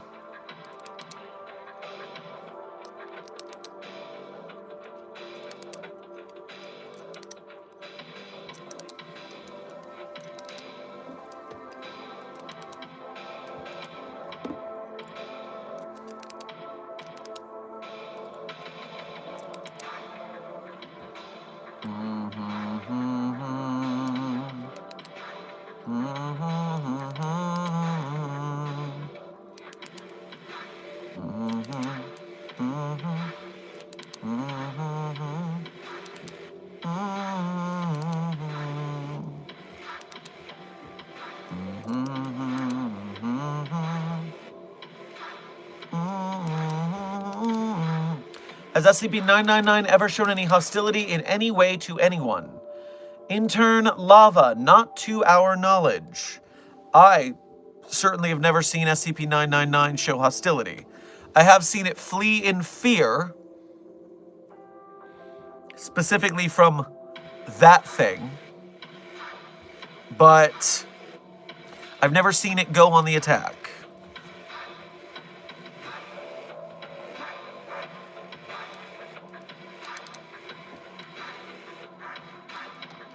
$369 Destroyer, thank you for your first donation to today's stream as well as being a member. Grab yourself a plate of chicken nuggets on your way past the commissary. 5 Jizai, 5 Santai. The fifthest would be salivating. I really don't like the way your mind is working right now.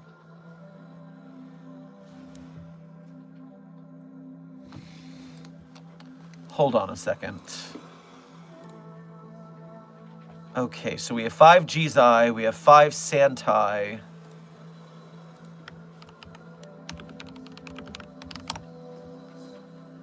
Currently in containment.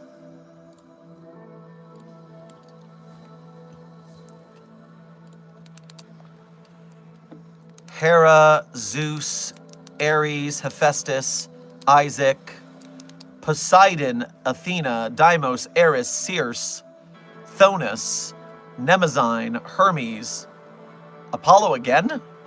No, okay, I haven't said Apollo again yet. Artemis, Dionysus, Calypso, Heracles, Phoenix. All right, we have way more than 5 Greek gods. I was worried we had 5 Greek gods and it was going to be a pattern, but no, we have so many Greek gods in containment. It's actually not even funny.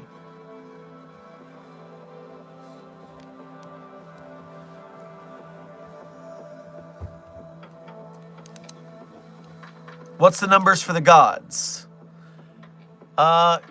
Intern... What was that? Intern Jaden? Yes, I'm going to drop you a link.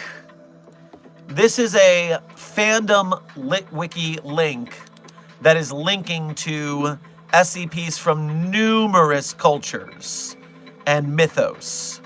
So this is quite the database run of looking into different anomalies that come from different cultures. Why are the Greek gods in containment? They're literally gods. What do you expect? Hey, they're anomalous. They go in a box. We find a way. Intern That Guy, welcome to Site42 staff. Thank you for subscribing. Intern Eric, finally a shorts stream that isn't about politics. Well, the SCP Foundation as an arts community does dip into politics once in a blue moon, but it's not our MO most of the time.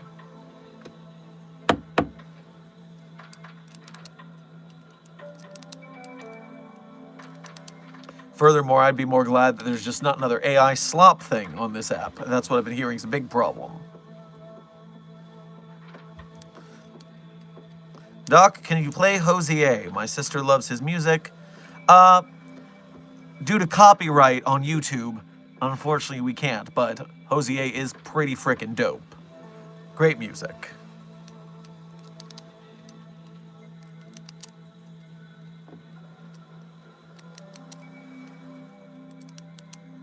Dr. Sherman, what happens if an SCP destroys the box? Well, Zim, we would get a better box. There's some things out there that can't be contained, but a lot of things can with the right know-how and gumption. Containment specialists don't just give up.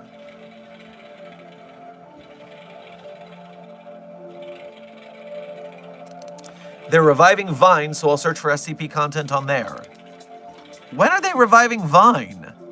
They've been reviving Vine somewhat forever. Is someone finally doing it?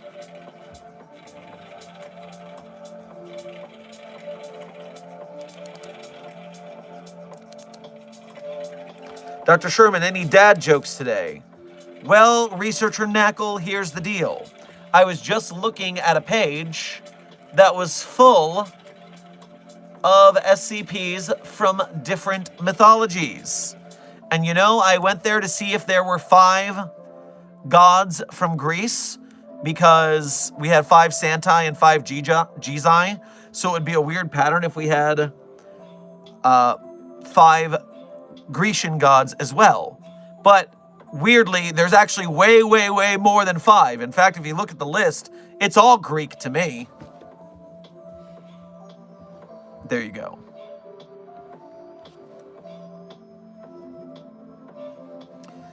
I'm an axolotl. Someone made a vid of you. That is not unusual. It happens a lot, actually. But, do you want to tell us who?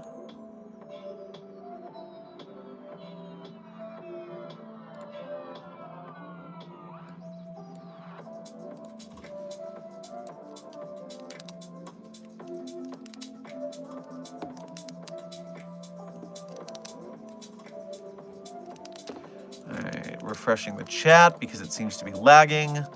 Raccoon Dog, thank you for donating a membership to today's Containment Hazard Assessment team. Intern Orla Seraph, congratulations on your upgrade to Researcher, a promotion given to you by Raccoon Dogs. Thank them for their generosity if you are currently in the chat, and if you're not, we will thank you for them. Much obliged, Raccoon Dogs. Thank you for building the ranks of the green names to help us win the battle against the white names.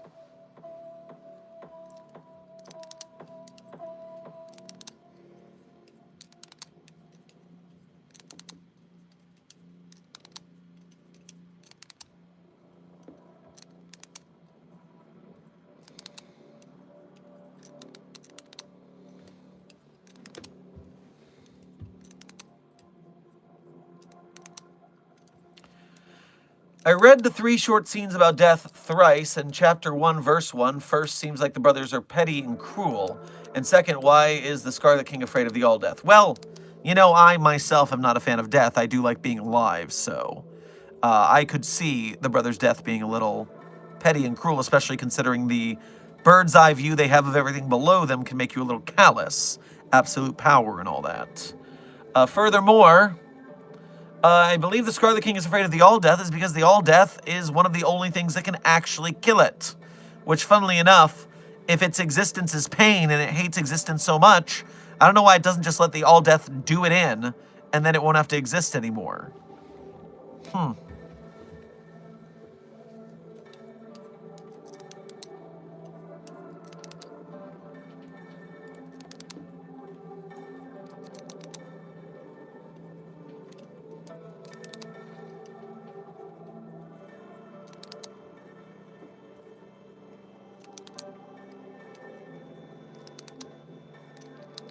How do you spin the pen around so fast? I've tried day after day, but nothing. Well, intern John, how's about a quick tutorial? You hold the pen between your fingers, right about the middle.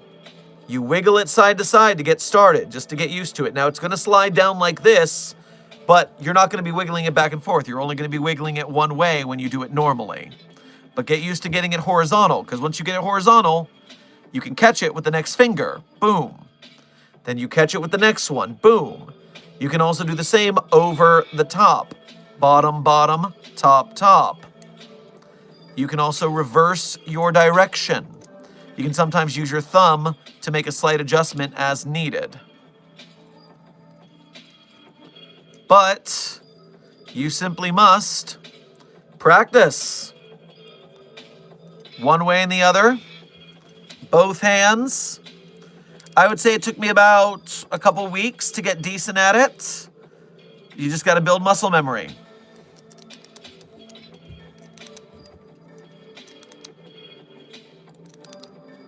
Northern Glacier Corporation, thank you for donating again. Hey, who let the mutated dogs out, Dr. Sherman? Well, who? Who? That's important knowledge to have. I would like to know who has the code and used it so poorly. So, who let the mutated dogs out? Find out. Check the security logs. And of course, recontain them as well.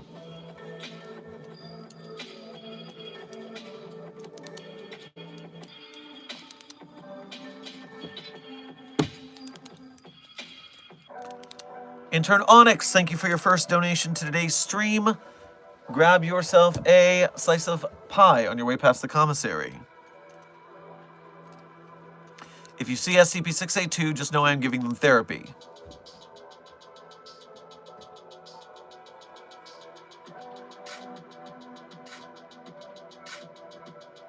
Are you getting anywhere? I find that highly doubtful.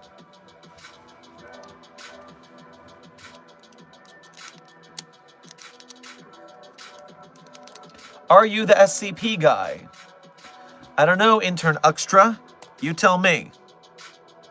Okay, yes. Yes, I am. I would say a SCP guy. I don't know if I should be referred to as the SCP guy. There are many SCP guys. We are a big foundation after all.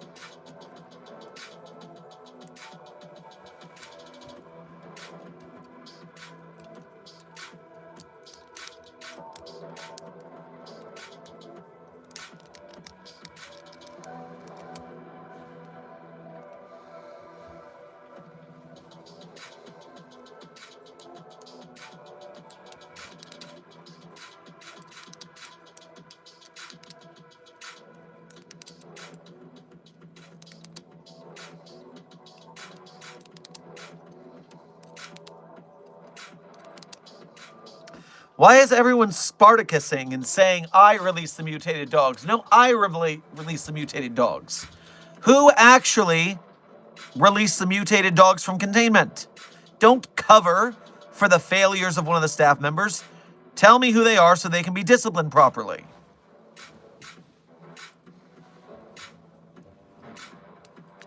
Onyx, thank you for donating again to say, yes, actually, we're making good progress. I find this to be hard to believe. I've got a feeling that 682 is toying with you and will eventually eat you if you keep this up. So I would not do that if I were you. Guys, what is SCP-055? Intern Spearman.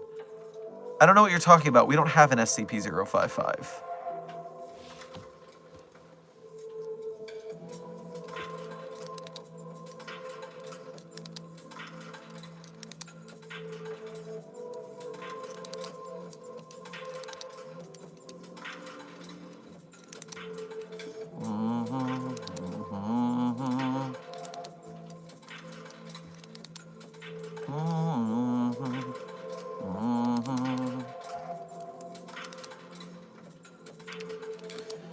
Dr. Sherman, have you guys ever encountered SCP-3812, 3001, 239, or 3999? Well, we have database entries on all of them, so of course we've encountered them at one point or another. Now, 3999 has been neutralized. 3001 is somewhere we can't quite get to do study. 3812 is leaving us alone as long as we leave it alone, so I guess that's better than nothing. And 239, is that not the red pool? No, that's the witch child. So, yes, what about it? It's in containment, or depending on your universe, it might have been neutralized by now.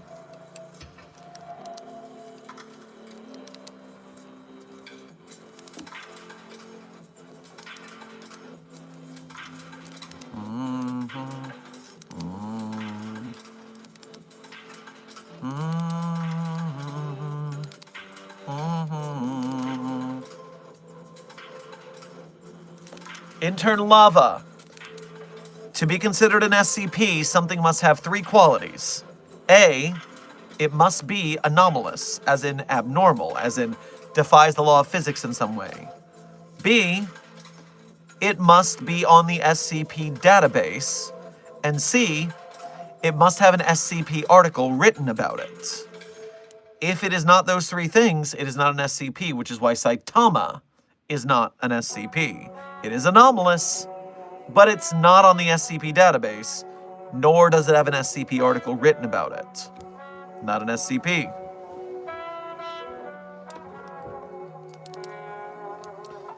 Intern Payne, nor is Bill Cipher or any other pop culture entity you know from a different fandom.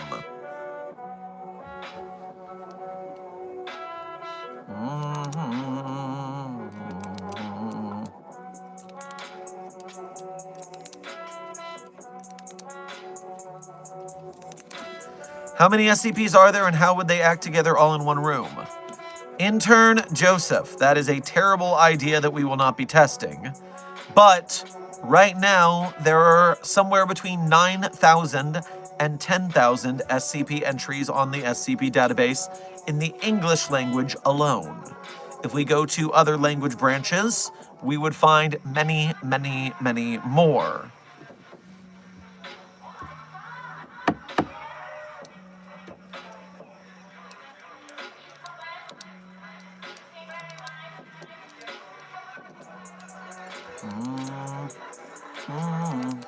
Dr. Sherman, did I have a family before working for the Foundation? I can't remember anything before working here. Yes. Sometimes amnestization can have side effects that are unpleasant. You should try to have some mnestic therapy done with medical to see if they can return your memories from before your employment here. But if not, I would suggest having HR look into your personnel file for that kind of information. And they can share that with you with what you should be allowed to see.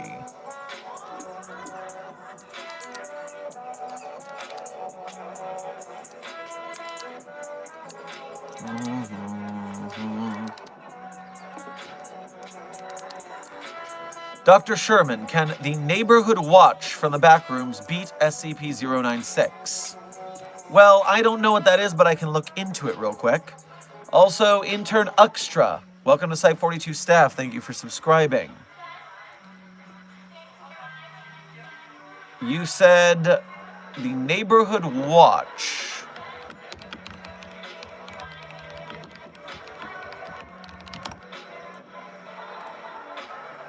Okay, so it's not a friendly group. It is a entity. Consists of human-like entities, predominantly human eye-like entities, found in level 9 of the back rooms, occasionally spotted wandering near the borders of level 9. They never intentionally cross into other levels.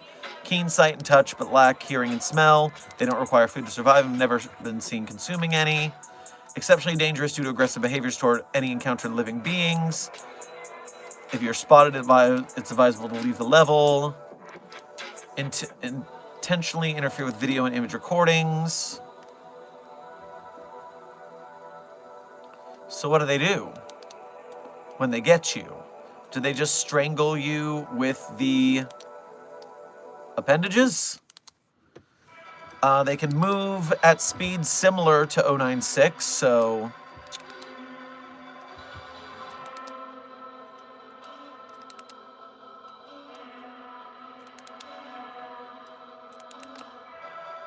It looks to me that in a physical blow-for-blow situation, 096 would win a fight with them. So, I would venture to say that 096 would survive these entities, unless 096 were swarmed by enough of them to pull it apart.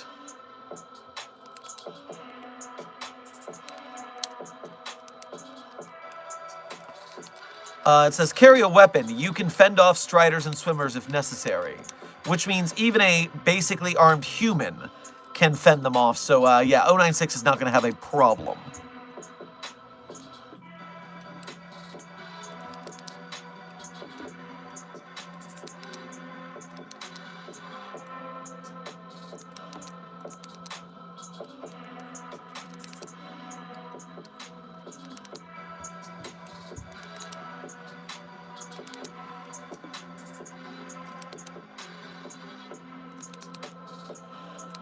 If the possession mask was put on the hard-to-destroy reptile, would it still decompose the hard-to-destroy reptile?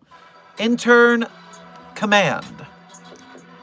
So 682's regeneration is powerful enough to survive said decomposition, which is why we're absolutely not putting those two together.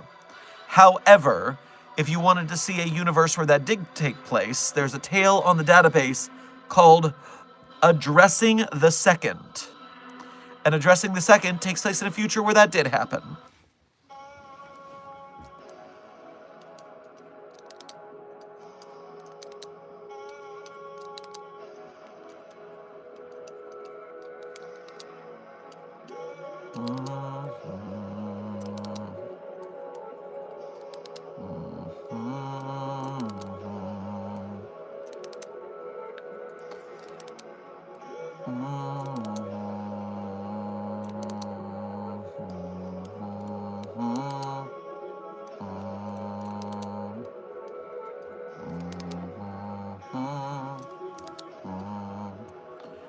Orange Cloud, thank you for donating again.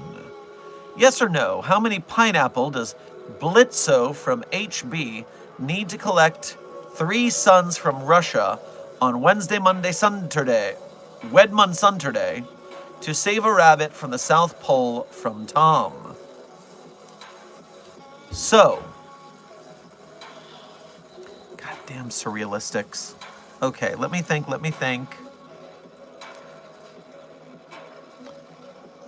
If the playing cards Snorfblatt to the tune of Putting on the Ritz, then green is the number you require. But in a world where the black moon titters like a schoolgirl, fried pancakes will grant you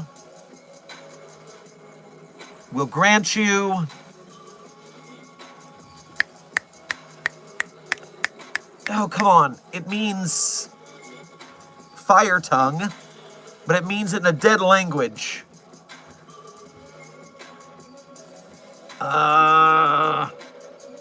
Listen, that's all I got. Do your best with that information.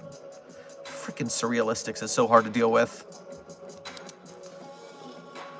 King Official and Nathaniel Martin, welcome to Site 42 staff. Thank you for subscribing.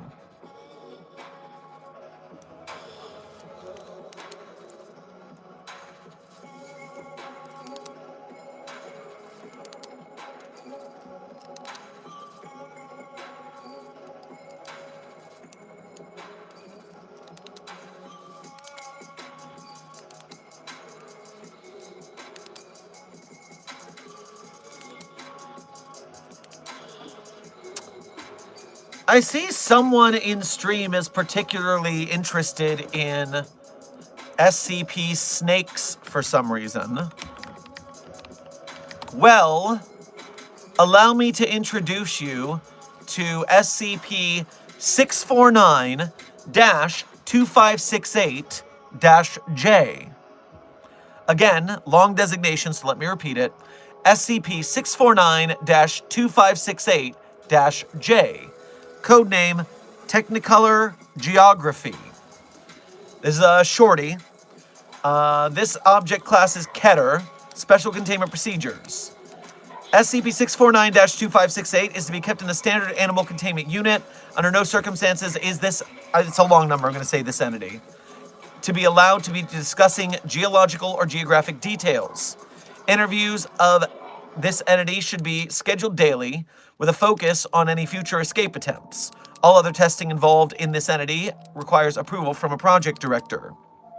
Description: the entity, which superficially resembles the species Eunectus notaeus. Despite this resemblance, 649-2568 retains the personality and speech patterns of a human male. The entity has shown a capacity to reshape any geological feature it sees or has heard described. These reshaping events exclusively affect any features the entity deems as, quote, too flat. This has in the past included plains, marshes, and the ocean floor.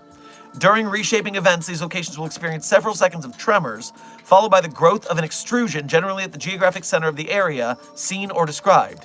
These extrusions will rise above the surrounding land and have uniformly possessed steep sides with flat tops. No known force has been capable of stopping this growth, though the internal structure of these formations have displayed no anomalous properties beyond their creation.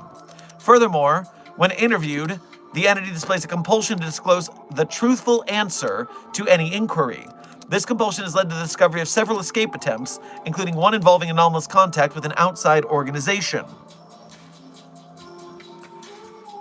Due to the linking of its reshaping ability to descriptions of locations, the method of this anomalous contact must be determined to effect continued containment.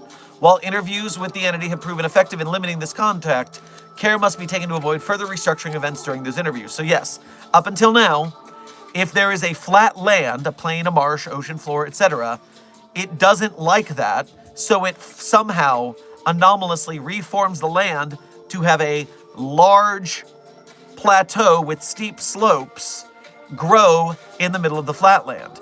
An intern Scaly, welcome to Site 42 staff, thank you for subscribing. Now, the interview.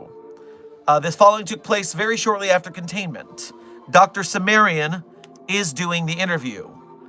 Hello, in your own words, would you describe yourself? SCP-649-2568 says, well, I like big buttes and I cannot lie. Following this admission, the interview was suspended until further questions could be approved by the project director. If you haven't understood the reference from that, I just want you to know that 649-2568, its designation number, is a phone number with certain letters chosen that one might dial after a 1-900. If you wanted to, I don't know, kick those nasty thoughts.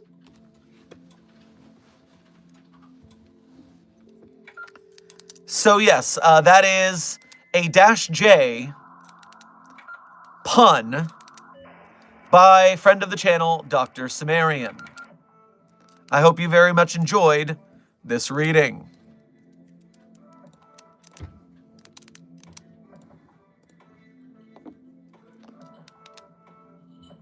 I'm scared. I don't want to know what it means. I don't get it, lol. I like big buttes and I cannot lie. You don't get the reference?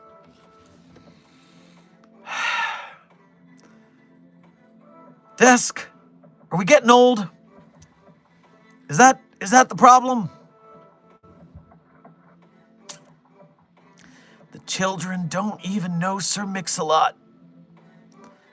Junior staff, you're killing me.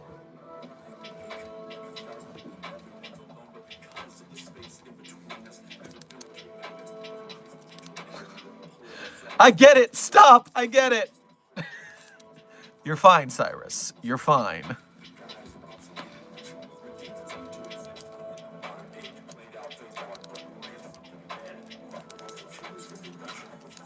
Researcher Garba, thank you for donating. Is this your first donation of today? Second donation is getting late into stream. I start to forget sometimes. Grab yourself some quesadilla on your way past the commissary. Is there anything the All-Death can't kill? Seeing as he's death of all things, does that include narratives? Well, first of all, remember, it's definitely an it. It is definitely an it, not a he. Let's start there by please practice proper pronoun parlance protocols at the Foundation. Second of all, I would not be shocked if the all-death were literally the death of all and therefore could kill all things. I would not be shocked. It doesn't seem to want to do that, which is great for us. Big fan of it not killing all things.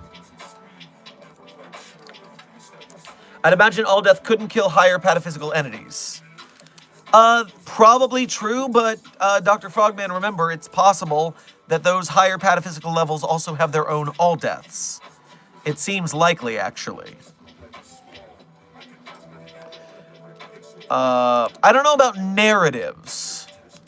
I don't know if narratives fall within the All Death's purview. I wouldn't be shocked. It would be a more esoteric interpretation of its abilities. We'll have to do some more research.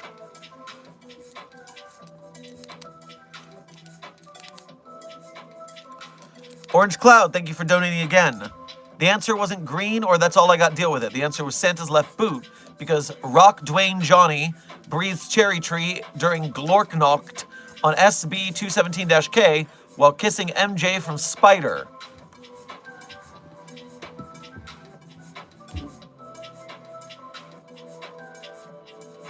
Well, I'm glad you found the proper answer anyways. Gonna take some ibuprofen for that.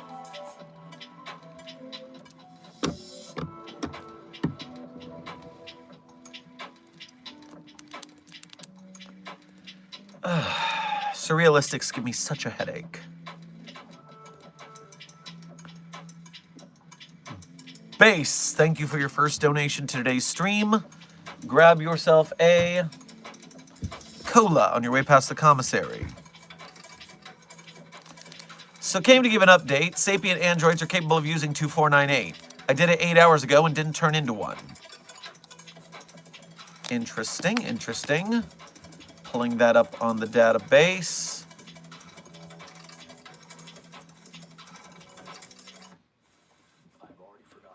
Former E-Class personnel, Arjun Ramakrishna Rao, located experimentation room B204B of adjunct site 2498.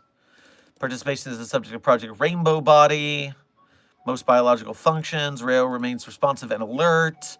Believe he capable of long-distance extrasensory perception and matter manipulation as a result of this event. Attachment of documentation.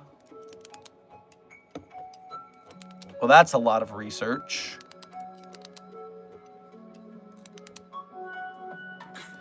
And what do you turn into if you're not a sentient android?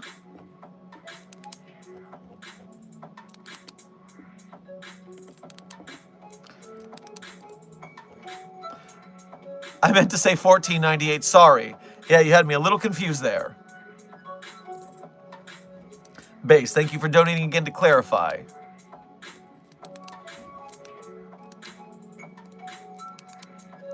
So again, sentient androids, and we're looking at the Dial Tone Dreamer.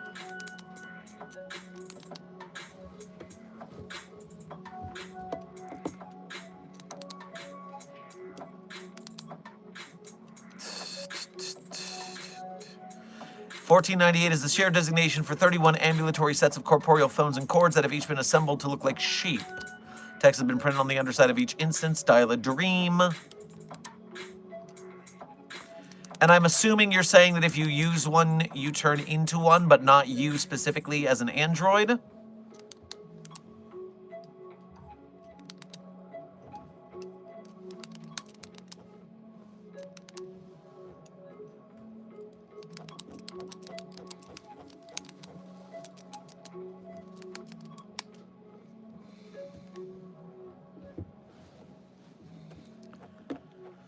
Well, I would have to look into that a little more, but I wonder what the ramifications of being able to use it without ill effect are even worth. It doesn't seem a whole lot going on there.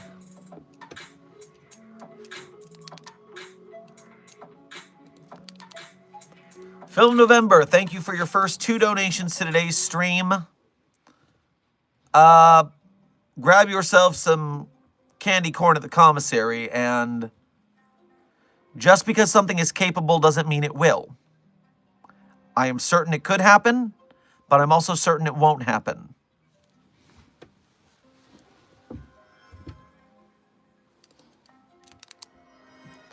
Orange Cloud, thank you for donating again. Desk, I swear I did not use the all-drink coffee machine to get some hardcore liquor. Also, the term drunk comes from the Mars word for collect, which is to kick Grinch on his house at 13:24 p.m. on B-Day. You got a lot going on there, man. How do you know the Mars lexicon so well anyways? Where have you been doing research? That's highly classified information. Is SCP-343 really God, or is it just a powerful reality bender? It is a reality bender with delusions of grandeur. It is not God, capital or lowercase g.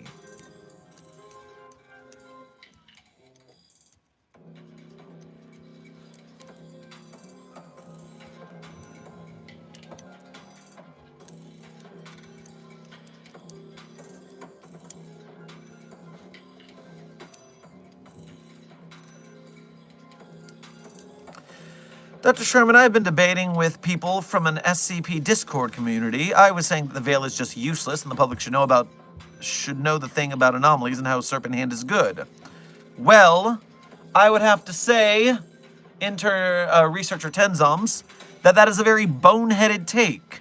Of course not. The Foundation secures, contains, and protects people from that knowledge and the anomalies themselves. No, it is not better with the veil. Humans are stupid, dumb, panicky creatures, and you know it. They find out there's magic and monsters. What do you think they're going to do? They're going to go crazy. They're going to uproot the entirety of society. No!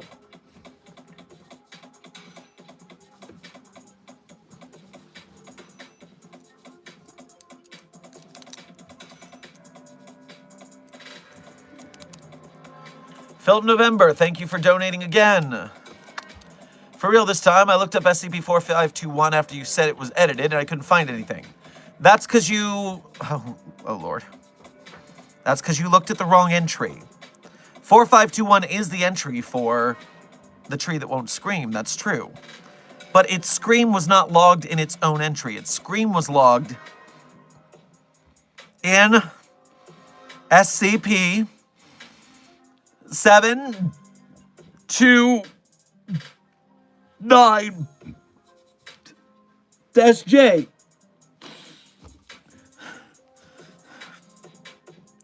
The test took place as a cross test with that thing, and that's where it screamed. You'll see it in that log.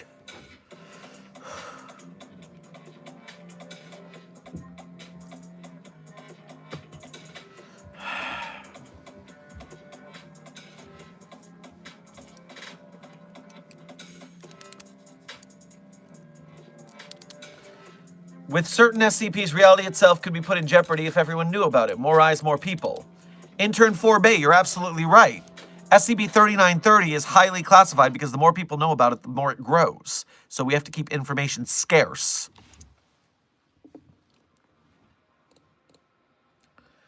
Orange Cloud, thank you for donating again. I stole the professor's time machine from Futurama and went to the future to visit Mars University. And as I said, Desk, me not drunk. Something. Should I? J jump scare, you motherfucker. Oh.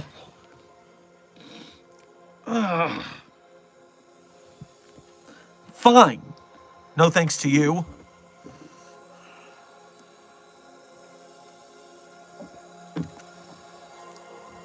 Philip November, thank you for donating again. Wait, if that thing made the tree scream, then why wasn't 4521 been updated as well? It has to do with the chain of command and multi-universal documentation, and so only that thing's document gets to claim the update there. Or for a higher pataphysical level explanation, it's the fact that that thing's log is collaborative, which means people can edit it without permission, but 4521's log is a singular author's work, which means it shouldn't be changed for such a purpose.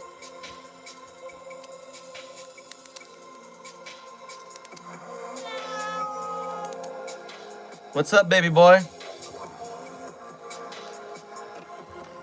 Oh, now that I'm coming to say hi, you're gonna run away? Okay. Be that way.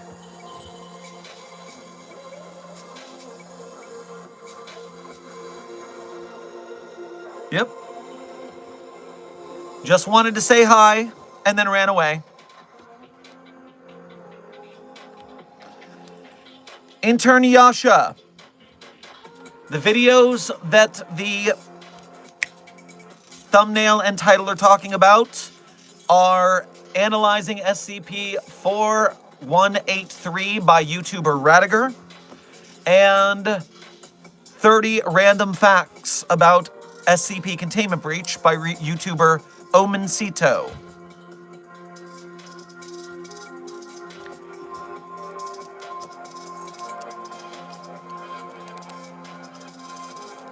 Hold on 1 second.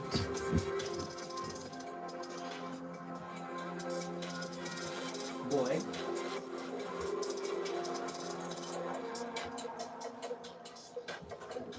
If you're going to say hello, you've got to say hello.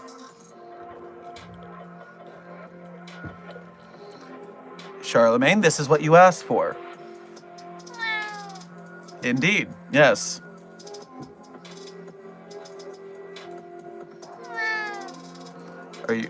Are you done having all the attention now? Now, I'm going to have to leave you with Dr. Chair after that because I am allergic and I need to go wash my hands right now. So I will be back and take my allergy meds.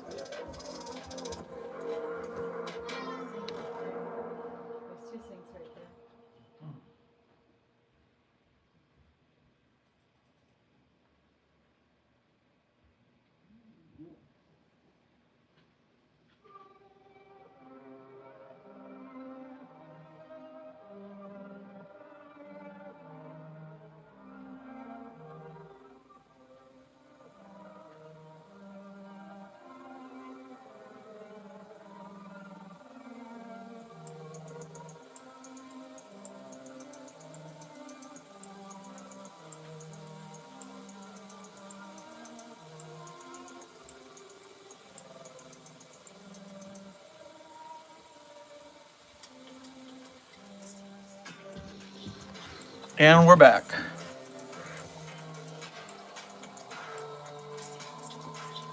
Yellow. I do not know that this is the, quote, Oxenfree soundtrack. I wouldn't believe it is, since it's Billith's Slowgramming music project, and I don't believe that Billith has submitted to the game Oxenfree, or the movie Oxenfree. I don't know what Oxenfree is.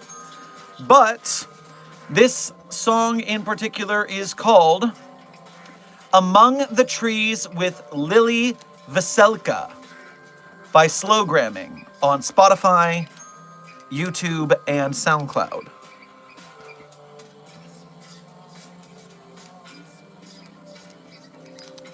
I can't imagine being allergic to cats. Very unfortunate for me.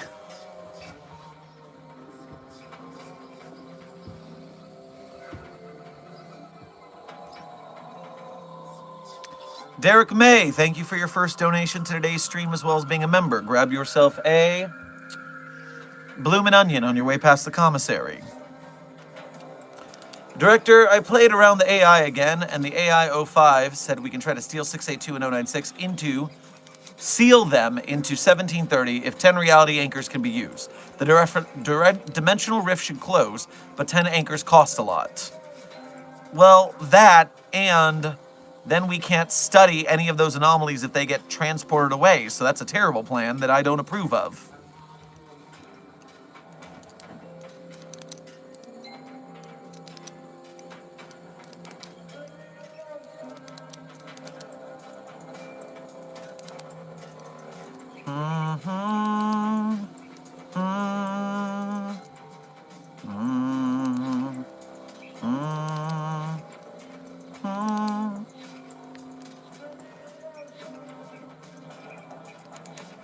Oh my God, how'd I only just realize that Dr. Sherman isn't always standing on stream? What's wrong with me? Yes, you are correct. I am not standing. There is, in fact, Dr. Chair right here. Full support.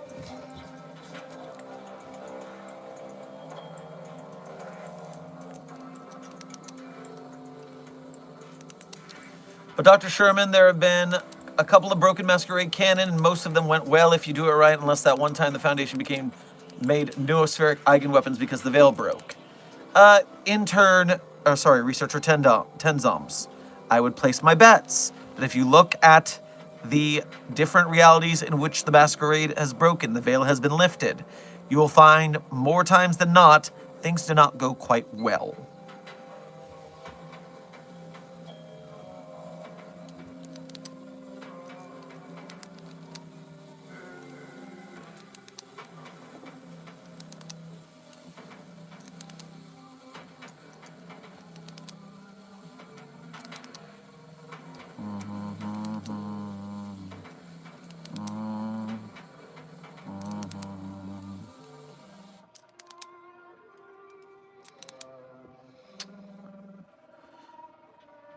By the way, Site42 staff, we are currently in the last 3 minutes of stream, it turns out. We are currently in the last 3 minutes.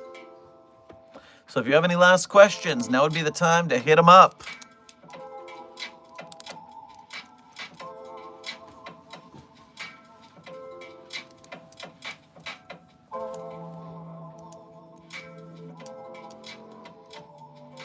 We got a Christmas theme package with holes in it, a bow on top, and the mailroom labeled from Dr. Wondertainment to Dr. Sherman for your super cool petting zoo. Oh no.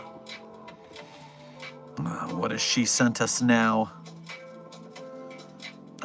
Okay, put it in the temporary containment cell and send in a squad to carefully open it up. Yellow, the band is called Slowgramming.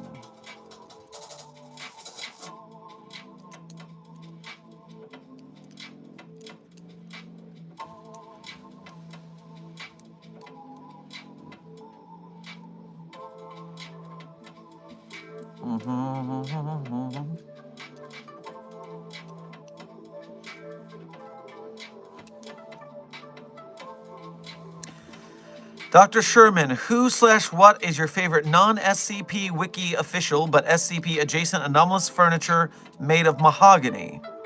Oh, well, desk. Obviously, of course, my favorite non-SCP wiki official but SCP adjacent anomalous furniture made of mahogany would clearly be Researcher Clock. Researcher Clock is extremely punctual, Hey, don't you hack me because I said someone else. I was kidding. I was kidding, desk. Jeez. Don't think I deserved that.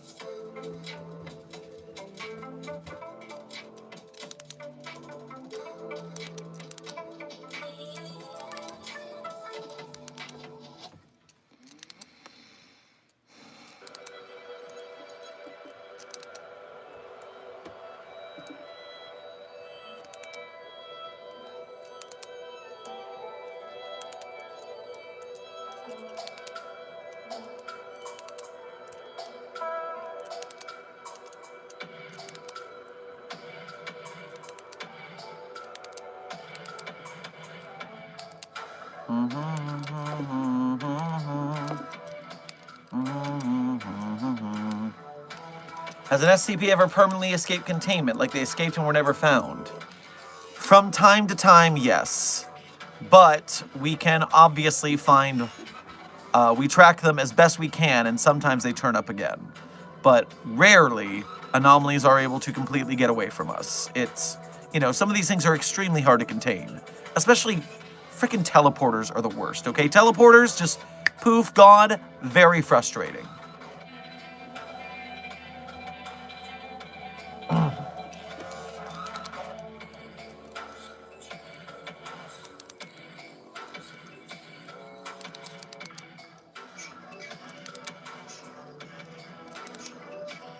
All right, Site42 staff, we are currently at the end of stream, and at the end of stream, it's tradition around these parts. I tell you guys my favorite SCPs. But of course, I'm not going to tell you the SCPs I personally wrote are my favorites. That would be cheating. That would be narcissistic AF. So instead, if you want to see the SCPs I personally wrote, you can go to the Sherm's author page in Site42 Hub on the SCP Wiki. There you can see the SCPs I personally wrote, as well as contributed voice lines or sound effects to. And while you're there on my author page, one tab over from those SCPs, there's some links. Links that people are very often very interested in finding, but they just don't do the work to find them. They just don't do the work. They're not clever enough to find those links, and then they live in despair because they can't find the links. They're not smart enough. But that's not you guys. You guys in the Containment Hazard Assessment team, you guys know what to do. And that is why you guys at those links can become a Site42 Patreon patron or YouTube channel member to donate to us monthly. Or you can do YouTube Super Chats or Ko-Fi donations to donate to us one at a time. Either way, we appreciate you guys directly donating to Site42. It's the quickest way to keep us running here. And if you're part of the Broke Gang and can't donate, do not worry. We are an arts community. Starving artists is something we are very familiar with. And as long as you are helping out by liking, sharing, subscribing on our videos, streams, and also the streams and videos and different games made by the SCP content creators we support, then you are an honored and valued member of Mobile Task Force Psi-42, codename the Signal Boosters, and we appreciate your service. Now, without any further ado, my favorite SCPs in no particular order are SCP-3999, SCP-37...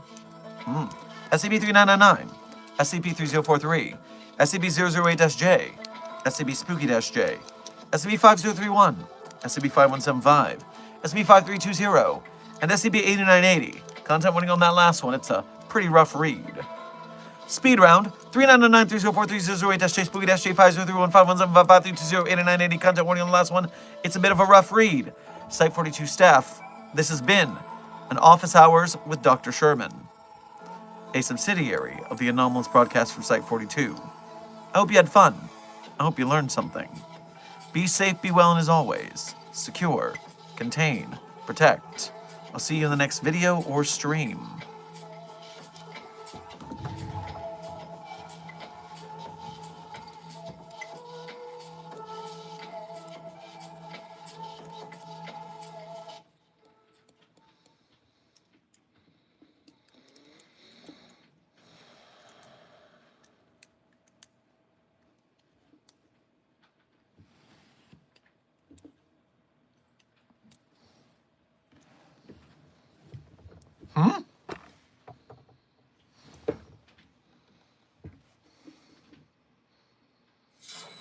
That's not a good sound.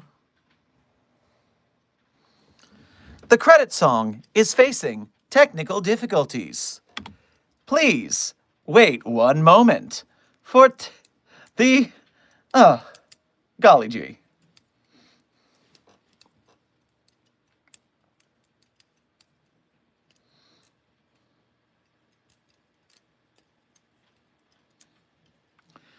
I am the fountain of affection.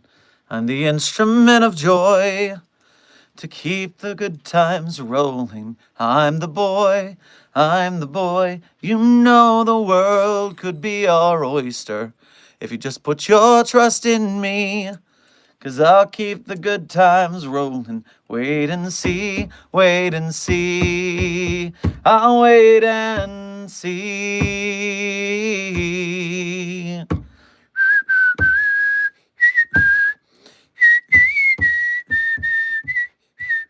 An exultation, a sweet disintegration, a few discolorations when it comes along. Up is how he chooses, the kisses and the bruises. There ain't nothing he refuses, and it comes along, and I am lifted. I am lifted, when I'm up I can't get down, can't get level. When I'm up I can't get down, get my feet back on the ground. When I'm up I can't get down, can't get level. When I'm up I can't get down, getting my feet back on the ground. The credit song is When I'm Up I Can't Get Down by Great Big Sea. Be safe, be well, secure, contain, protect.